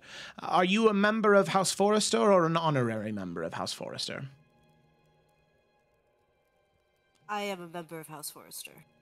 Member of House Forrester. And your father or mother, whoever may have been... I don't have either. Oh, orphaned. That's very sad. Well, I suppose if you'd like, considering the extreme circumstances, I could just have that part omitted from the introduction. I think that would be best. Very well. So, as it stands, your title will be Sir Nalfian Forrester of House Forrester, Rulers of the Southern Marches, Member of the Forerunners of Fate, Saviors of Highland Pass. Does that sound all right to you? Yes, it sounds great. Unless you have some type of a title or epithet that you'd like me to add on. Could you wait right here 1 second? Of course. Like to consult my... Right, okay. Now I'm gonna step aside and gather everybody. Is Twig awake at this point? I swear to God, if anybody says Doofencockle, I'm gonna punch him. I would say at this point, everybody knew what was going on this day. I'd say that maybe Twig and Blossom would be working their way down. Yorick will come down halfway through this conversation, though. Okay. All right. He looks at all four of them. Is there any other titles or names or... There was another word he used. I'm not familiar with it. Names? Epitaph? Doofencockle? Oh, Twig. No, sweet girl. My very sweet. I mean, it is one of your names, right? Okay, both of these things are... Butcher, I'm gonna go ahead and put that in the past where it's going to rest. Doofencockle, do you really want that as a part of my induction for you? You don't. Anything else? Nalfian's nervous laughing. Anything, you're gonna see, you have ideas. You have lovely ideas. Anything? If not, it's fine. We could just go with what's there. I just wanted to open it up. I'm not sure, because it's kind of it's how you want to be presented. You know, do you want to be a knight? Do you want to feel like something? We can't help you with this, Nalf. Right. Okay, this seemed like a really big thing and I just didn't... I mean, should we get you more titles? Is that something that... I don't know, is it weird that you don't have more? Will the others have more? Well, I don't think it's weird. I think of House Forrester's the most important one. I think that, if I remember correctly, there are plenty of knights that did not come from anything. They had to work their way similar to Nalfian in order to be a knight for the house. So that's not uncommon. Yeah.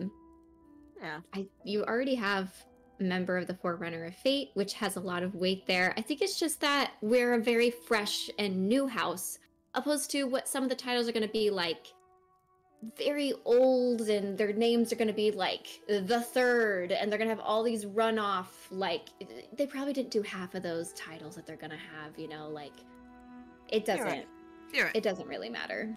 Great. Thank you. I appreciate it. Savior of Highland Pass and Wheat Hill. Hell yeah, let's add it. No to the goof doof and goggle? Alright, great. Now turns away. You could. You're right. What? Well, hold up. Haven't we? Fuck. Oh, this point. What'd you say? What? What? I'm just saying. What did you say? No one got what I you said. No one heard you.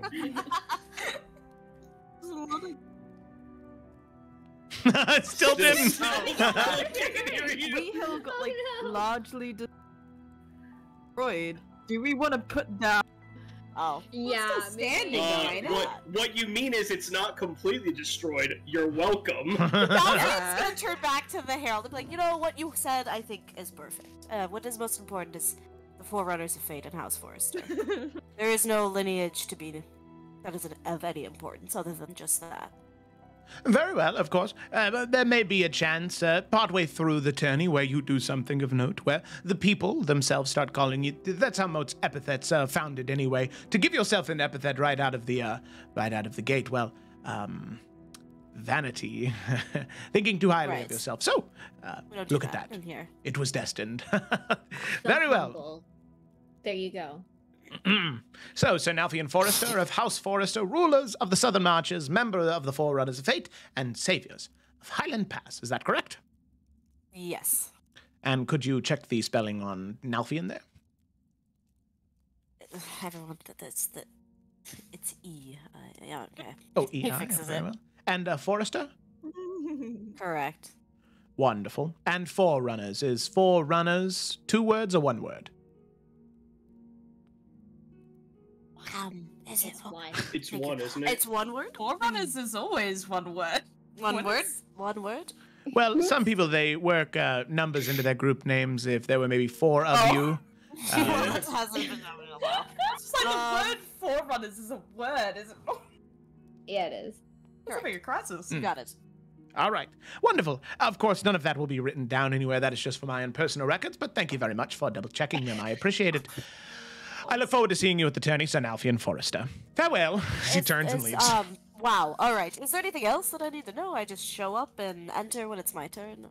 He turns back around. Yes. When you arrive, there will be stewards there to take your name and title, direct you to the grounds that have been reserved for you, and show you to the stands in which the ladies, the members of your house, close personal allies, and those who wish to cheer on you, Sir Nalfian Forrester, will be sitting in your section. But, of course, your lady, the lady of House Forrester, will be sitting above them all in the booth, elevated above the rest of them. Right. Of course. Thank you. Appreciate it. Wonderful. See you at the tourney. And he'll turn and leave. Well, yeah. See, that was easy. Mm-hmm. Now I just have to win, right? And he's gonna... Also easy. Damn right. But It's exciting. Twig, I realized too late that we did not have a dress for you. So, I rummaged through mine and my sister's closet and have some options to present you, if you would like. Right. All right, perfect. Okay, let's go. Gracie, Blossom, join us. Yeah, but I still have to do her Yep, hair at some okay. point. Yes, that's fine. After we get the dress. Yeah. Alrighty. Wonderful. So, eventually, a dress is found. Eventually, Twig's hair is did. And with that, everything that had been ordered by House Tatiana and by the party. However, of course, as was said before, House Tatiana would not pay for all of it, as it was rather expensive. So it would be an additional 4,000 gold for everything else that needed to be purchased for the tourney. Holy shit, okay. We have. Do we have that? I mean, Twig's loaded at the moment, so. Oh, well, then go for it, Twig. Well, Pay for your stuff. Nelf can pay for half of it. 2,000. Yeah, Twig can put down 2,000. Okay, is that okay? He can pay for more. May, I've currently got 8,220. Oh, okay. Pay for half. Okay, yeah, now put 2,000 gold down. Okay. 2,000, 4,000 gold total is paid. And the rest of the supplies are yours. So you have all the standards, all of the flags. You have the armor, the very, very fancy armor for Marshall that is made. You have all of the lances and all of the shields that you would need. You have the doublets and vestments for Danny in Trouble that are matching of House Forrester with their short little half capes that come down to their waist, holding the heraldry of House Forrester. Nalthian, there is extra little bits of clothing and accessories that denote you in the same that is traditional of the tourney. So this isn't anything that is above and beyond or extra gaudy. It's just what is expected of you at the tourneys to wear. So you can see that a lot of the darker, more dull greens from it being sun weathered, it's bright green, this pristine clear white, and deep, deep, deep dark black. These colors that contrast each other, especially when caught by the sun. And all of the banners are pristine and new and beautiful. As you exit out of the tower and see all this stuff, as the sun is rising outside of the city, you can see these new banners of House Forrester that rise attached to the caravans. You see Danny in Trouble standing there proudly in their clothing, and a new cloak is put upon your shoulders, Nalthian, one that is not stained with blood, that has holes torn in it, and has been dulled from the sun, but is new, pristine, and ready to fight in the name of House Forrester. So, everything is settled. Your weapons are delivered to you. And with that, the caravan begins to ride to the central island within House Hornwood. So, my question is, there is a carriage that will carry Twig. Nalthian, you can either is acceptable. You can either ride on Marshall there, or you can sit in the carriage with Twig. Both are equally acceptable, and neither one is frowned upon. Well, I figured everybody else would probably want to ride with her in the carriage. Okay. Yeah. We could do that, or we could take a Tatiana one and let Twig, make her presence very dramatic.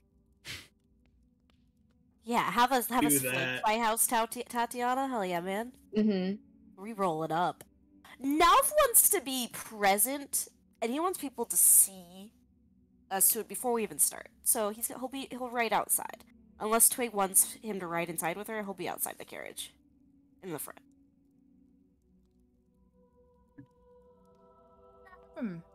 Right out front, let him present himself, you know.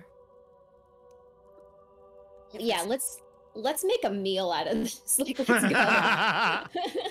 So I think if anyone wants to ride with Twig, that's fine. But Lila would be super up to bring another, to have the Tatiana one follow and support, have another house support. I mean, we need to bring Zevran because Tariel is also supporting. Yep, House Tariel is supporting. So there's a So- third carriage. Oh, then. hell yeah. Hell yeah. Fuck. Let's Roll go. it up on this bitch. Wait. Can House in the Scene have a carriage? Nope. No, did you say nope? No, I know you're mainly joking, but York can't make political alliances for House of the Scene. Oop, Okay. Well, He's talked to Twig about that before. Like, he's happy to be your friend, but, like, he can't make that kind of decision. Oh, okay. Yeah. That's fine. It's alright. That would be a question between her and Yuri the. and Yorick will just be cool. Aw. God! But so rich not in friends friendship. You can't sit with us. No, I ain't part of the cool table anymore. On Wednesdays we make alliances, so fuck That was good. Oh, that was awesome. Okay. So, Wow. gotta stand for this. Ooh. Ooh. That's how you know it's gonna be dramatic. Get out of here, chair. So, there we go. What? What are you doing? Why'd you stop? No. Oh, that's right. It's the... Okay. No, it's at the right height. This needs to come up a bit. Okay, there we go. Hey, we're here. Okay. So, with that, all of you ride along or ride behind the carriage for House Forrester. Immediately upon exiting the tower, getting your caravans ready to go, you can already hear the boisterous, cacophonous noise of joy and celebration that has filled the city as all of you enter. You can hear people talking and chatting all about, and you can hear already these sounds of lively music filling the city streets. You're not sure who's leading them, but it seems like all of these musicians that are spread up and down the different alleyways, they hear one person start to play one song, and they start to play along with them. You have no idea who's deciding what music to play, but it seems as though the entire city has come to life in celebration of the first tourney of the season. All of you are riding along. You can see already people whispering and talking, saying, House Forrester, I've never heard of House Forrester before. Wait, House Forrester? Of the Southern Marches? Of the Borderlands? House Forrester? Talking back and forth. Nalfian, you can hear some people say, is that a drow? A knight of House Forrester? A drow? Not disparagingly, but confused. You can hear people talking, Tatiana, the Tatianas and the Forresters are allies? House Tariel? House Tariel supporting the Forresters? You can hear this like noise, people talking, rumors already being set ablaze about who the alliances are with, what the true story is about House Forrester. You can hear Nalfian being the one outside. You can hear people talking about, maybe House Forrester was taken in by House Tariel, and until the youngest daughter was raised to the full age, she was just kept locked inside a tower, and then is now a puppet of House Tariel. You hear other stories about, no, of course that's not true. The House Twig Forrester was one of the saviors of Highland Pass. She's doing this, she's reclaiming her birthright. She is a proud and noble and valiant warrior, and this is her right as a Forrester. And they all range in between there. People are already talking about it, and having the procession you do definitely helps. And there's no telling if it is a good thing, a bad thing, or both. Any press is good press. Before we get to where, like, as soon as we pull up to where we're gonna get out, Nalfian would kind of like swing off of Marshall and just kind of like scoot into the carriage real quick. Just kind of like closing it behind him to drown out the noise. How does Twig look right now? I mean, because she's in the carriage, how much of the, like, whisperings and shit would she have heard? Heard? Not much. Okay. Well, I think regardless, she'd be sitting there, can very much tell there's a tenseness there. Just, like, running over, like, okay, what am I gonna do? Like, how, like, you're reminding herself of, like, different things, like, how to be acting properly, all that, like, how to make a fool of herself, like, that whole anxiety thing where she's just sitting there very, like, upright, just hands, like, clasped in her lap. But yeah, she probably doesn't even realize that Nalfian entered the carriage. Just very much off in her little head. Hey, give me your hands. Oh, yes. He's gonna like smooth them out because he can see the indentation of her fingernails in her palms. And in one hand, he's gonna draw the symbol for fear, and then he's gonna draw one in his hand. We're gonna do this together, right? Right. Even though I guess you're not going to be with me for the whole day because you're going to be doing the tournament things. But in together in a way, yes. Yes, together in a way. I'm always right here with you. Okay? You can do this. Besides when you Yes. Yes, I like this confidence that you're giving me, but stop adding the other bits. Okay, right. I'm proud of you. Right. Right. You're gonna do great. House Forrester is what you want it to be. Don't forget who you are in the shuffle today. Alright? Right. Right. So let's swallow these together. And let's have a good day. And he's gonna, like, cheers his little fear symbol with her hand. Hell yeah. And swallow it down. Yeah, she'll do the same. And, well, I hope you do well. Apparently, I'm not allowed to give my favor to you. It's a whole thing Blossom was talking about, but I know you do well. Thank you. Yeah, I read something about favors and things. Inside check. Right. No. Oh, no, he did. It's house stuff, alliances and stuff, but that's alright. Right. Right. I know you'll do great. You have my favor, if that means anything. I don't know. I don't think knights have favors, but you have mine. Well, I guess in a less official capacity. But I feel like I'm not the one that needs the favor here, right? You're the one that's doing the whole tournament thing, so...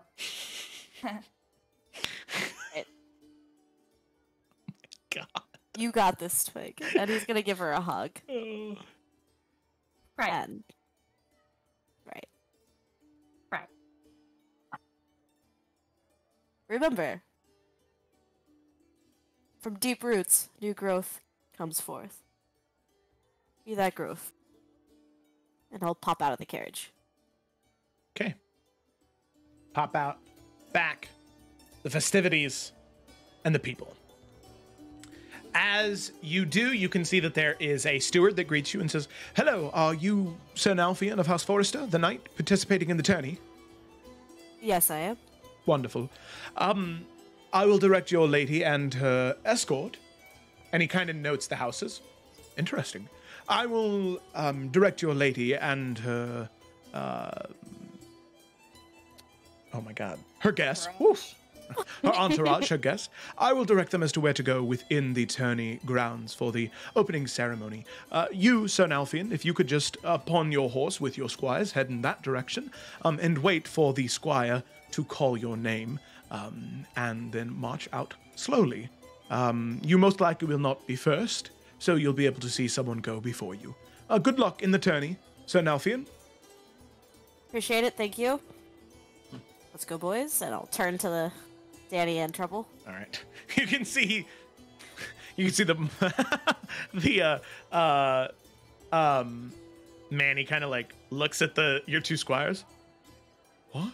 As you walk past. And you can see Danny. That's right. Danny and Trouble are walking proud right now. Hell yeah, those are my boys, right? Yeah, they're like I'm proud of them. Danny's he's taking too long a strides. He looks a little weird right now, but he's looking good. You know what? Nalfi won't correct him. As long as he He's feels like- good, you look good, you feel good, baby. It's all good. He's like one too many rhythmic steps away from doing the Spider-Man 3 dance right now, though. Nalfi is not gonna correct it. Doesn't matter. Yep. He's almost there.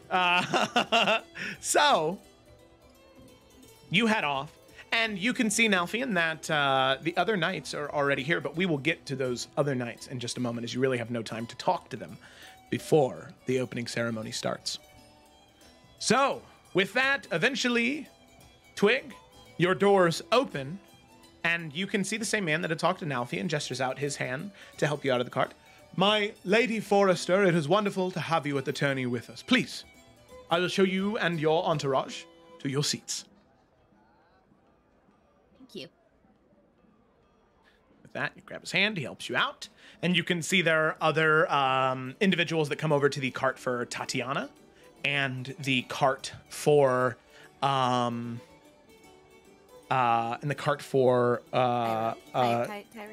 Tariel, yep.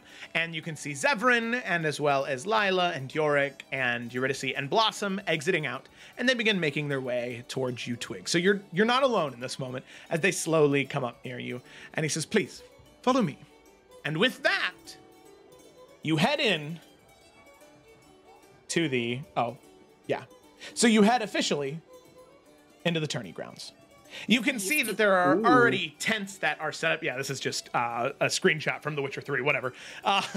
You can see that there are already tents. Actually? Yeah, it is. That's on the corner there, yeah. Yep. I see it now. Yep. Could be Cyberpunk. A lot of wine. It could have been Cyberpunk, yeah. What?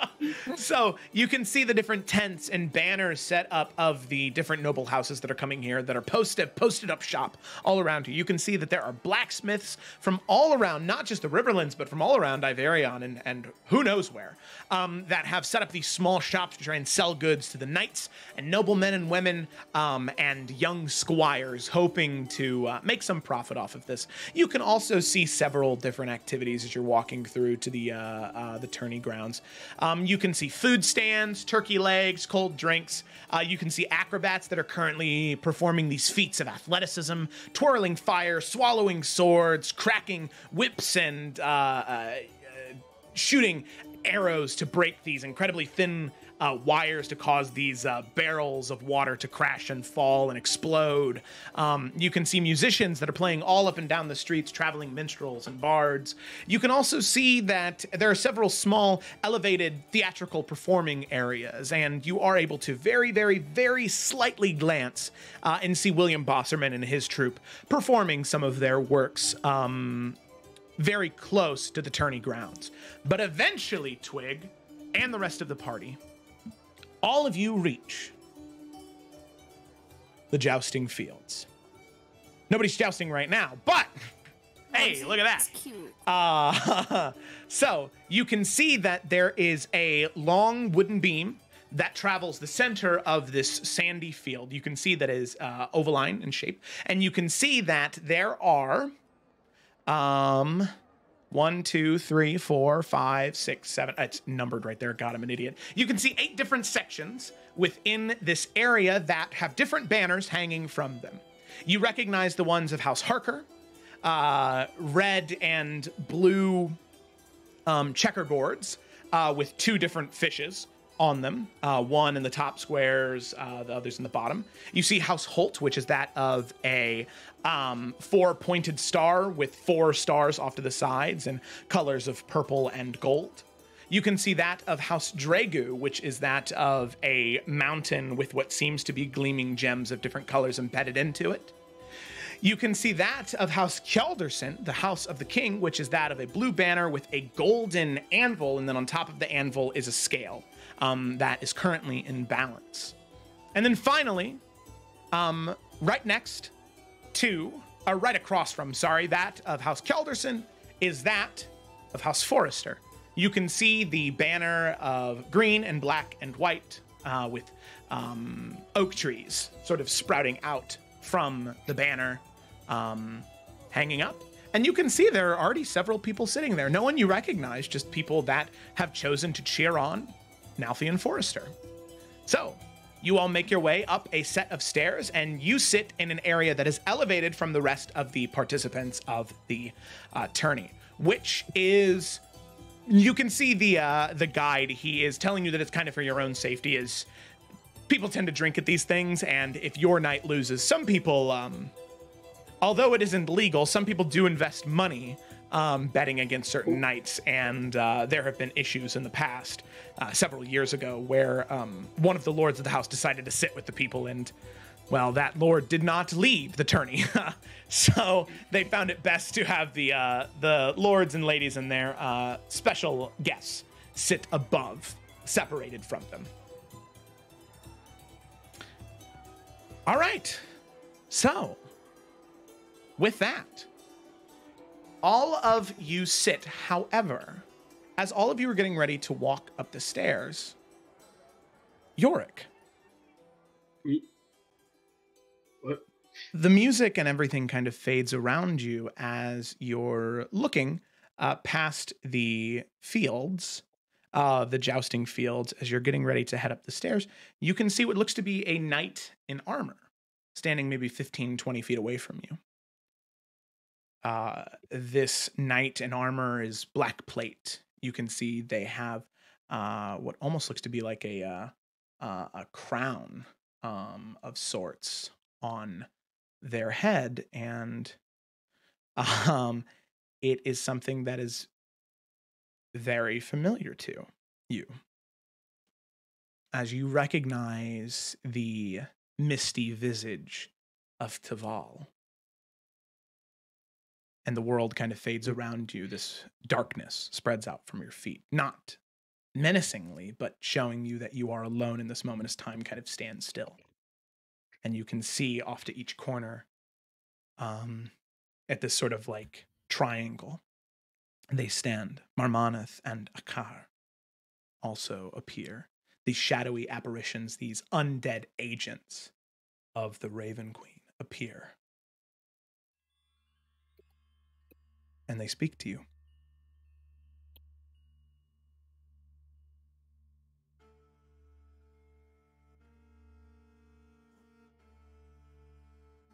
Yorick, you have done well in your journey so far, High Hunter. We have seen you grow, and we are proud of what you have done thus far. But your time is not finished yet. Still much work, still much to do. We fear the tourney you are at may yet turn sour. If you should turn your back, Yorick, you must protect. You must defend. Not just the safety of you, but the safety of the realm.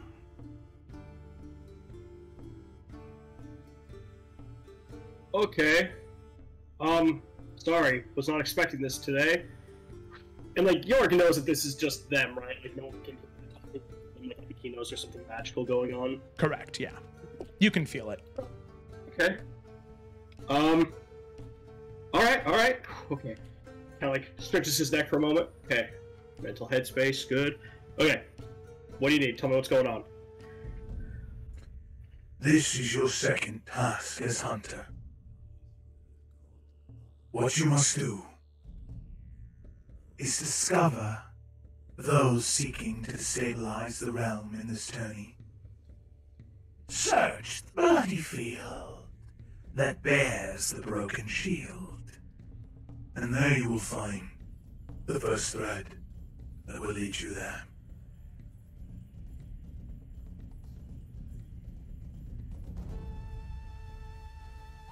Be careful, Yorick. There are enemies abound. But you are a High Hunter, and we know this is something you can handle. We only have one request.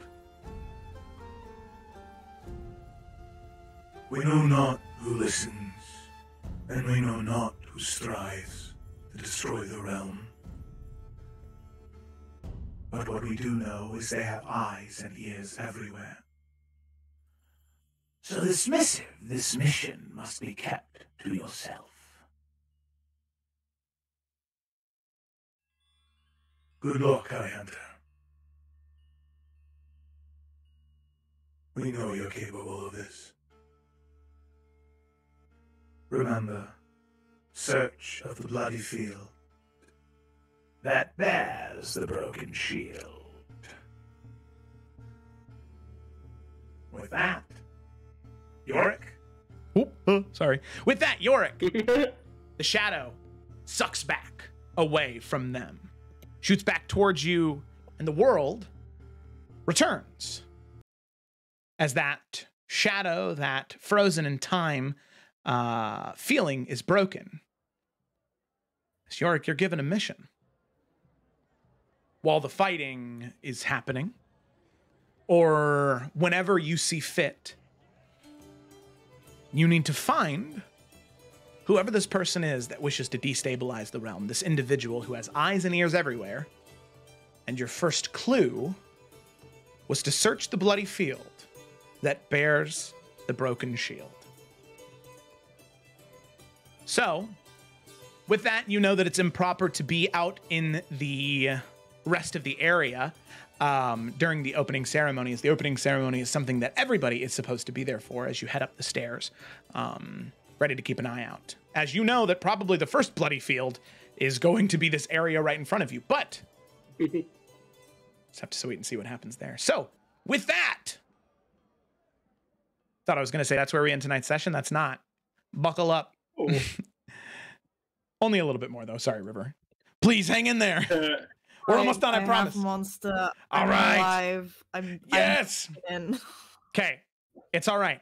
We got it. We're almost there. Let's do it. Okay. You got it. You got it. All right. Woo! Okay, here we go. So, all of you take your seats, and you can see that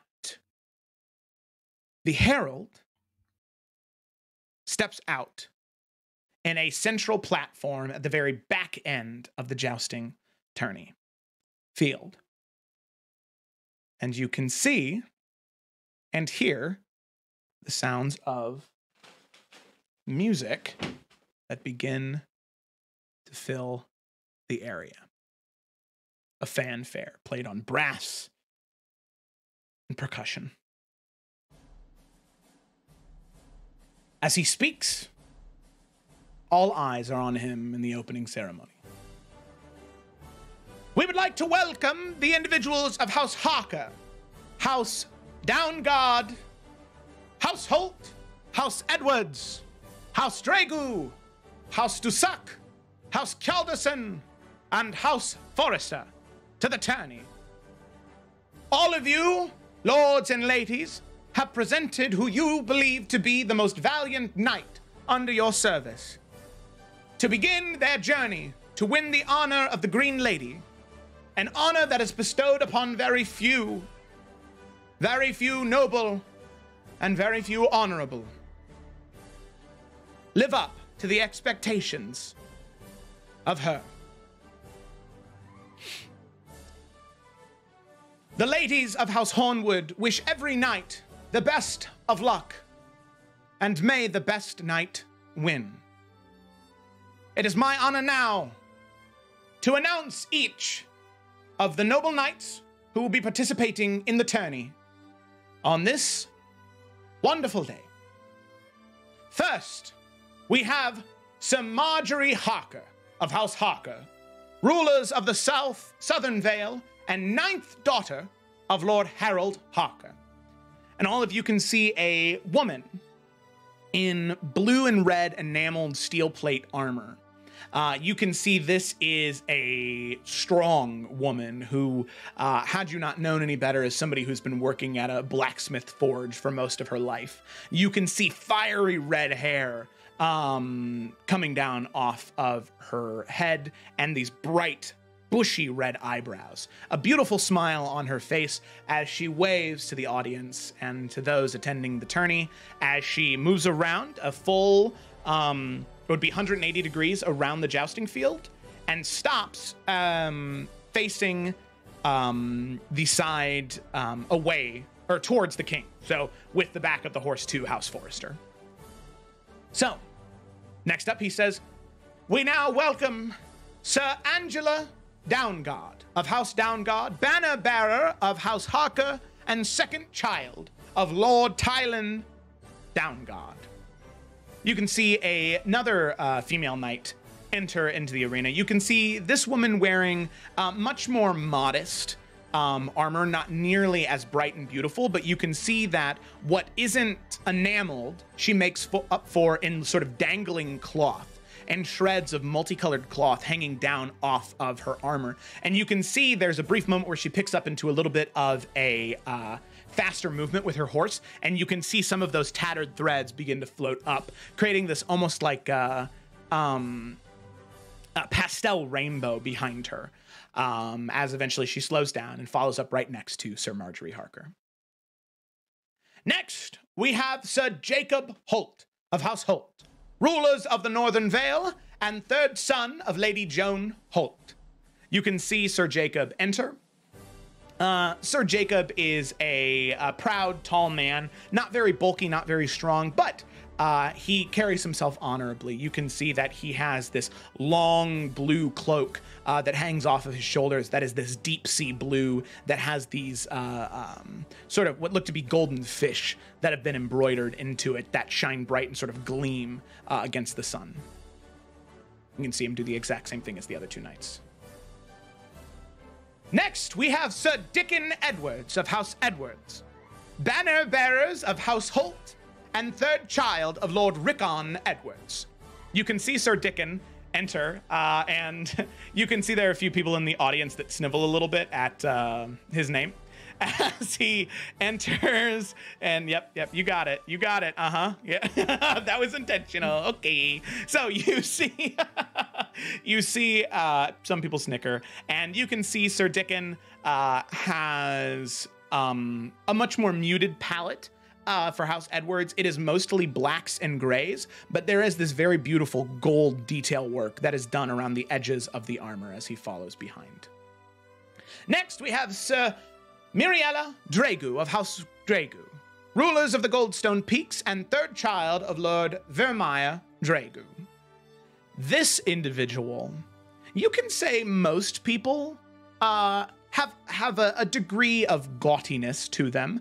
But it's the pomp and circumstance of it, right? It's what's required of you and what's expected of you. Sir Miriella, this female knight, as she enters, House Dragu does not know when to stop. As you can see, this beautiful breastplate that she has on has gems and gemstones embedded into it, making the sigil of the mountain, these obsidian stones pressed in, shaping the mountain, and every other obsidian stone replaced with some real gemstone, rubies and topaz and sapphire and emeralds decorating the breastplate. As she smiles and waves, this incredibly greasy smile that you can just feel it begin to sort of seep into your skin as she moves by. Next, we have Sir Nalfian Forrester of House Forrester, rulers of the Southern Marches, member of the Forerunners of Fate, the saviors of Highland Pass. So Nalfian, I pass it off to you. Does Nalfian do anything special during his entrance? Yes, because everybody else is. I mean, this is kind of where Nalfian kind of does actually feel comfortable. He was in a fighting pit for a really long time, and he's always loved being the center of attention. So because he's a Dexy boy, he's gonna come in standing on top of Marshall. Oh my god! Just waving. He's just gonna stand on top of Marshall, just be waving. At one point, he'll like unsheath his shiny new blade with the new rose-shaped pommel. Yeah, and just kind of like hold that up as he just kind of rides it on Marshall. And you can see there are oohs and ahs from the audience. Many men and women look upon Sir Nalfian Forrester with a modest curiosity, to say the least. There are applauses that is appropriate of lords and ladies, but of the common people, oh no. There's one guy who stands up. He's already drunk. He's got a turkey leg. He's like, look at that guy standing on his fucking horse. Oh my god. Rips a bite off the turkey leg, and his wife next to him is like, Gerald, please sit. And he, okay, all right. Okay. So, Nalfian, you eventually do drop back down onto your saddle as you form up next to Sir Miriella, and you can see her kind of like scoff at you a bit for putting on He's such a going show. to exchange the kindest of grins. You can see Sir Dickon lean over his horse and say, "Hey, can I just say, that was really cool." Oh, thanks, man. Yeah, you're Appreciate welcome. that. No problem. Lean First back time? up. No, fourth actually, but thank Best of you. luck. Thank you. You too. Hey, baby, that's how you do it. It's how you network, baby. That's right, Mariella Sakal. Eventually, next we now welcome Sir Helena Dusac of House Dusac, rulers of the Winterwood and 7th child of Lord Godfrey Dusac. And you can see Sir Helena enter, and you can tell that Helena is elvish. She is fairly strong, fairly built. She wears armor that is silver and white, but with these like embedded snowflakes that sort of crest over the breastplate and back along the sides and sort of bleed into the cloak that follows behind her, which is this very clear, almost transparent cloth that hangs off of her shoulders that gives this shimmering effect of fresh snow that is just laid on the ground. And you can see that, you can tell she's young, maybe anywhere between like 30 and 70 for an elf, where she's definitely still has that smoothness, that youngness. But her hair is stark white, as if she were, 200 years old.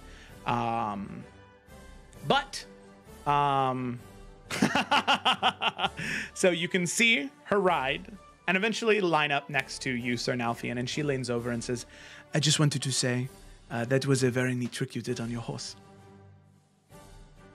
Thank you. I appreciate it. I would just like to say your hair is immaculate. Oh, well, it is not often that I meet someone else with platinum hair as is yours. Does she look older or does she look young? no, like I said, she looks maybe 20 She's to elvish? 70. Yeah, she's elvish. Interesting. Okay. I would You're just just like to being say, I have seen much of the rise of House Forrester within Takia. That of the Banner Bearer House. The name is... I'm losing it now, but they have been trying to gather knights to take back the homeland. Talking about Isabella Harwood? Yeah. Yeah. Yes. Isabella Harwood. They are working Harwood, yes. diligently to rebuild out there. Wonderful. Well, I will say that a few of the knights of my own noble house have joined the cause, so perhaps if everything goes well here, we might be able to form some type of alliance to help out.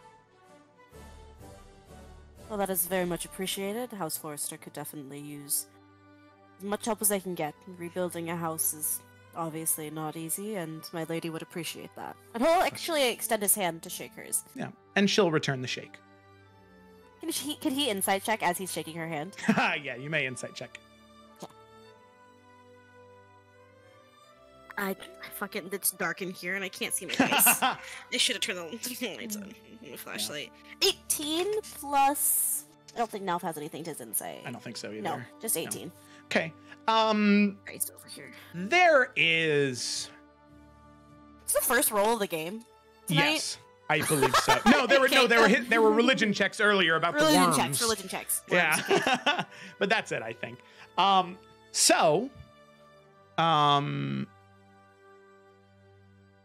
You can tell that she is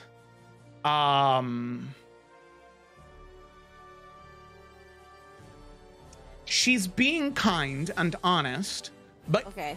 it's the nature of politics in noble houses that there's probably Yeah. something she wants in return. So it's not a gesture of good faith. It's not malicious either. Yeah, though. no. It's like a you Okay. scratch my back, I scratch yours type of thing, Yeah. you know? Okay. Nalf's used to that. It is also worth noting the banner of House Dusac. Without boring you of the histories, the Winterwood is where Coldober Keep is located, which was the area that was initially hit by the War for the Breach. And House Dusac was the only house that survived that incursion. So House Dusac's banner is that of a snowy white field. The snow white field has these strips of red carved through them for blood. And you can see the original sigil of House Dusak, a broken shield that lies in the field of blood and snow. The shield is cracked and broken, symbolizing the death of the old house, but the birth of the new one. Interesting. Okay. So, Good thing we're exchanging pleasantries around these parts. Not that Elf has any idea. He's just being kind. okay. And then finally, the herald says, and finally, the final night to compete in this tourney, it is my honor to introduce Sir Henry Kjaldason of House Kjaldason, rulers of the Reach, first and only child of King Theodoric Kjaldason, King of Iverion, and heir to the Black Feather Throne. And you can see Sir Henry Kjaldason enter. Sir Henry has this wonderfully black enameled breastplate and suit of armor that has these like raven feathers that are worked into the breastplate, sort of like impression into it. It's not actual raven feathers, but you can see the pauldrons and the cloak are that of these beautiful raven feathers that hang down off of his jacket. You can see that he has a black steed that he sits upon, and you can see that he does not wear the colors of his house, instead choosing to stick with the colors that are representative of the throne. Which, Nalthian, you would have done enough reading where, for the prince, it is kind of up to them if they'd like to stand on their own or stand behind their house whenever they participate in a tourney. But everybody here that has any knowledge or semblance of knowledge of noble houses, it is very odd that Sir Henry, being the first and only child of the king participating in this tourney, that's very strange. Because accidents happen.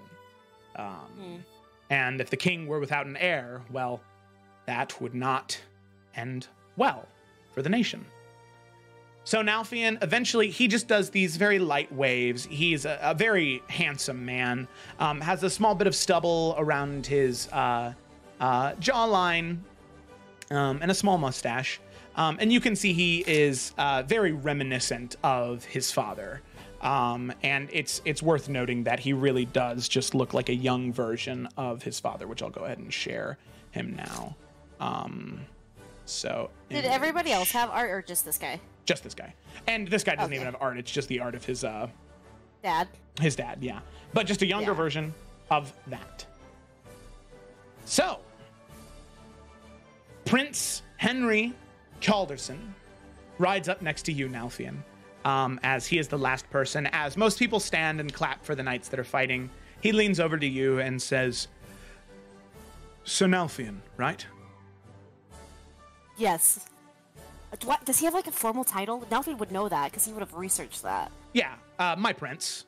Okay, yeah. Prince Then Henry. Nalthian would be very fucking respectful of this dude. Yes, Prince Harry. Henry? Henry. Not Henry? Harry. You said Henry. Okay, now I've said Henry, baby. yeah, you're okay. good. Now would even like him and Marshall both would give like a little bow. Yeah. Oh. Marshall goes down a little bit. That's very kind of you. I very much appreciate it. I wanted to let you know that I'm very happy that House Forrester is back, participating in tourneys and back in general. I'm hoping that someone can bring order to the, to the Southern Marches. Ever since Sturadine Dupree's death and, Isan Law and the corruption, it's just been so much for my father to manage, and that burden falls on me soon. So I'm glad that order's coming, and if there's anything that me or my father can do to help with that, please, don't hesitate to let me know. Absolutely. Thank you. My lady's doing everything she can diligently to take back what is rightfully hers, and we are working together to rebuild the house and to kind of re-establish order where we can. So that offer is amazing. Thank you. Wonderful. I'm glad that it's well received, Sir Nalthian. And best of luck to you in the tourney. You as well. And Alf will extend his hand. Yep. And sort of over Helena, you two will shake. Yeah, man. Yeah, and you can see that Henry nods to her as well. Helena, it's good to see you again. I hope the injuries healed after last tourney. Yes, they did. First tourney after so long being away, but I appreciate that the final match I went up against was you, Prince. Hopefully this year, the same happens again and I can redeem my injury. I hope for it. So Helena, best of luck to you, and he'll shake her hand as well. Like this guy. He's a cool guy. So with that, you can see Nalfi and the knights next to you begin to move forward, and they split off, 4 going one way, 4 going the other, and you're just sort of following everybody's lead as you do this very small, honorable procession. And you can see different knights moving up to different areas, just waving and saying hi, and nodding, doing all the pleasantries, and eventually... Yeah, we'll do the same. Yeah. Eventually, the herald reopens his notes and says, with that, by the power vested in me by Lord and Lady Hornwood, or by the ladies of House Hornwood, sorry.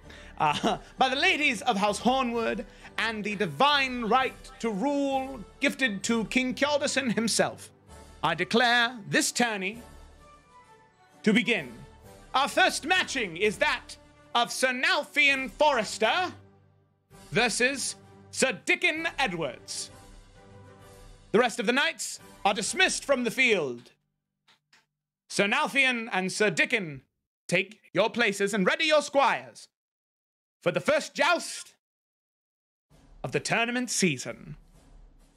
And with that, Nalfian, as Trouble and Danny make their way out, you can see them. They have the lances. They give you the lance. They give you the shield. They have your weapons at the ready. They are so ready to go. Danny is fucking amped right now. Like, he's like bouncing. He's like, oh, this is so exciting.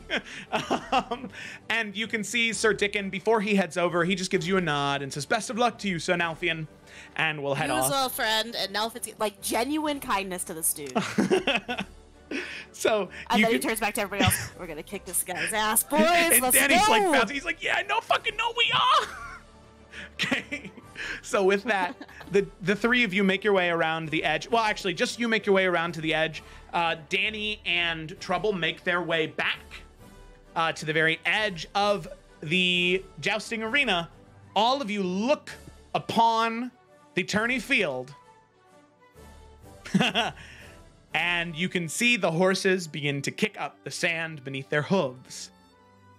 As eventually, you can see one herald move his way out into the middle of the floor. You can see a white flag raised in his hands. And as he brings it down, as the horses begin to charge, that is where we're going to go ahead and end tonight's session. Woo! Yay! What So a cliffhanger. That's awesome.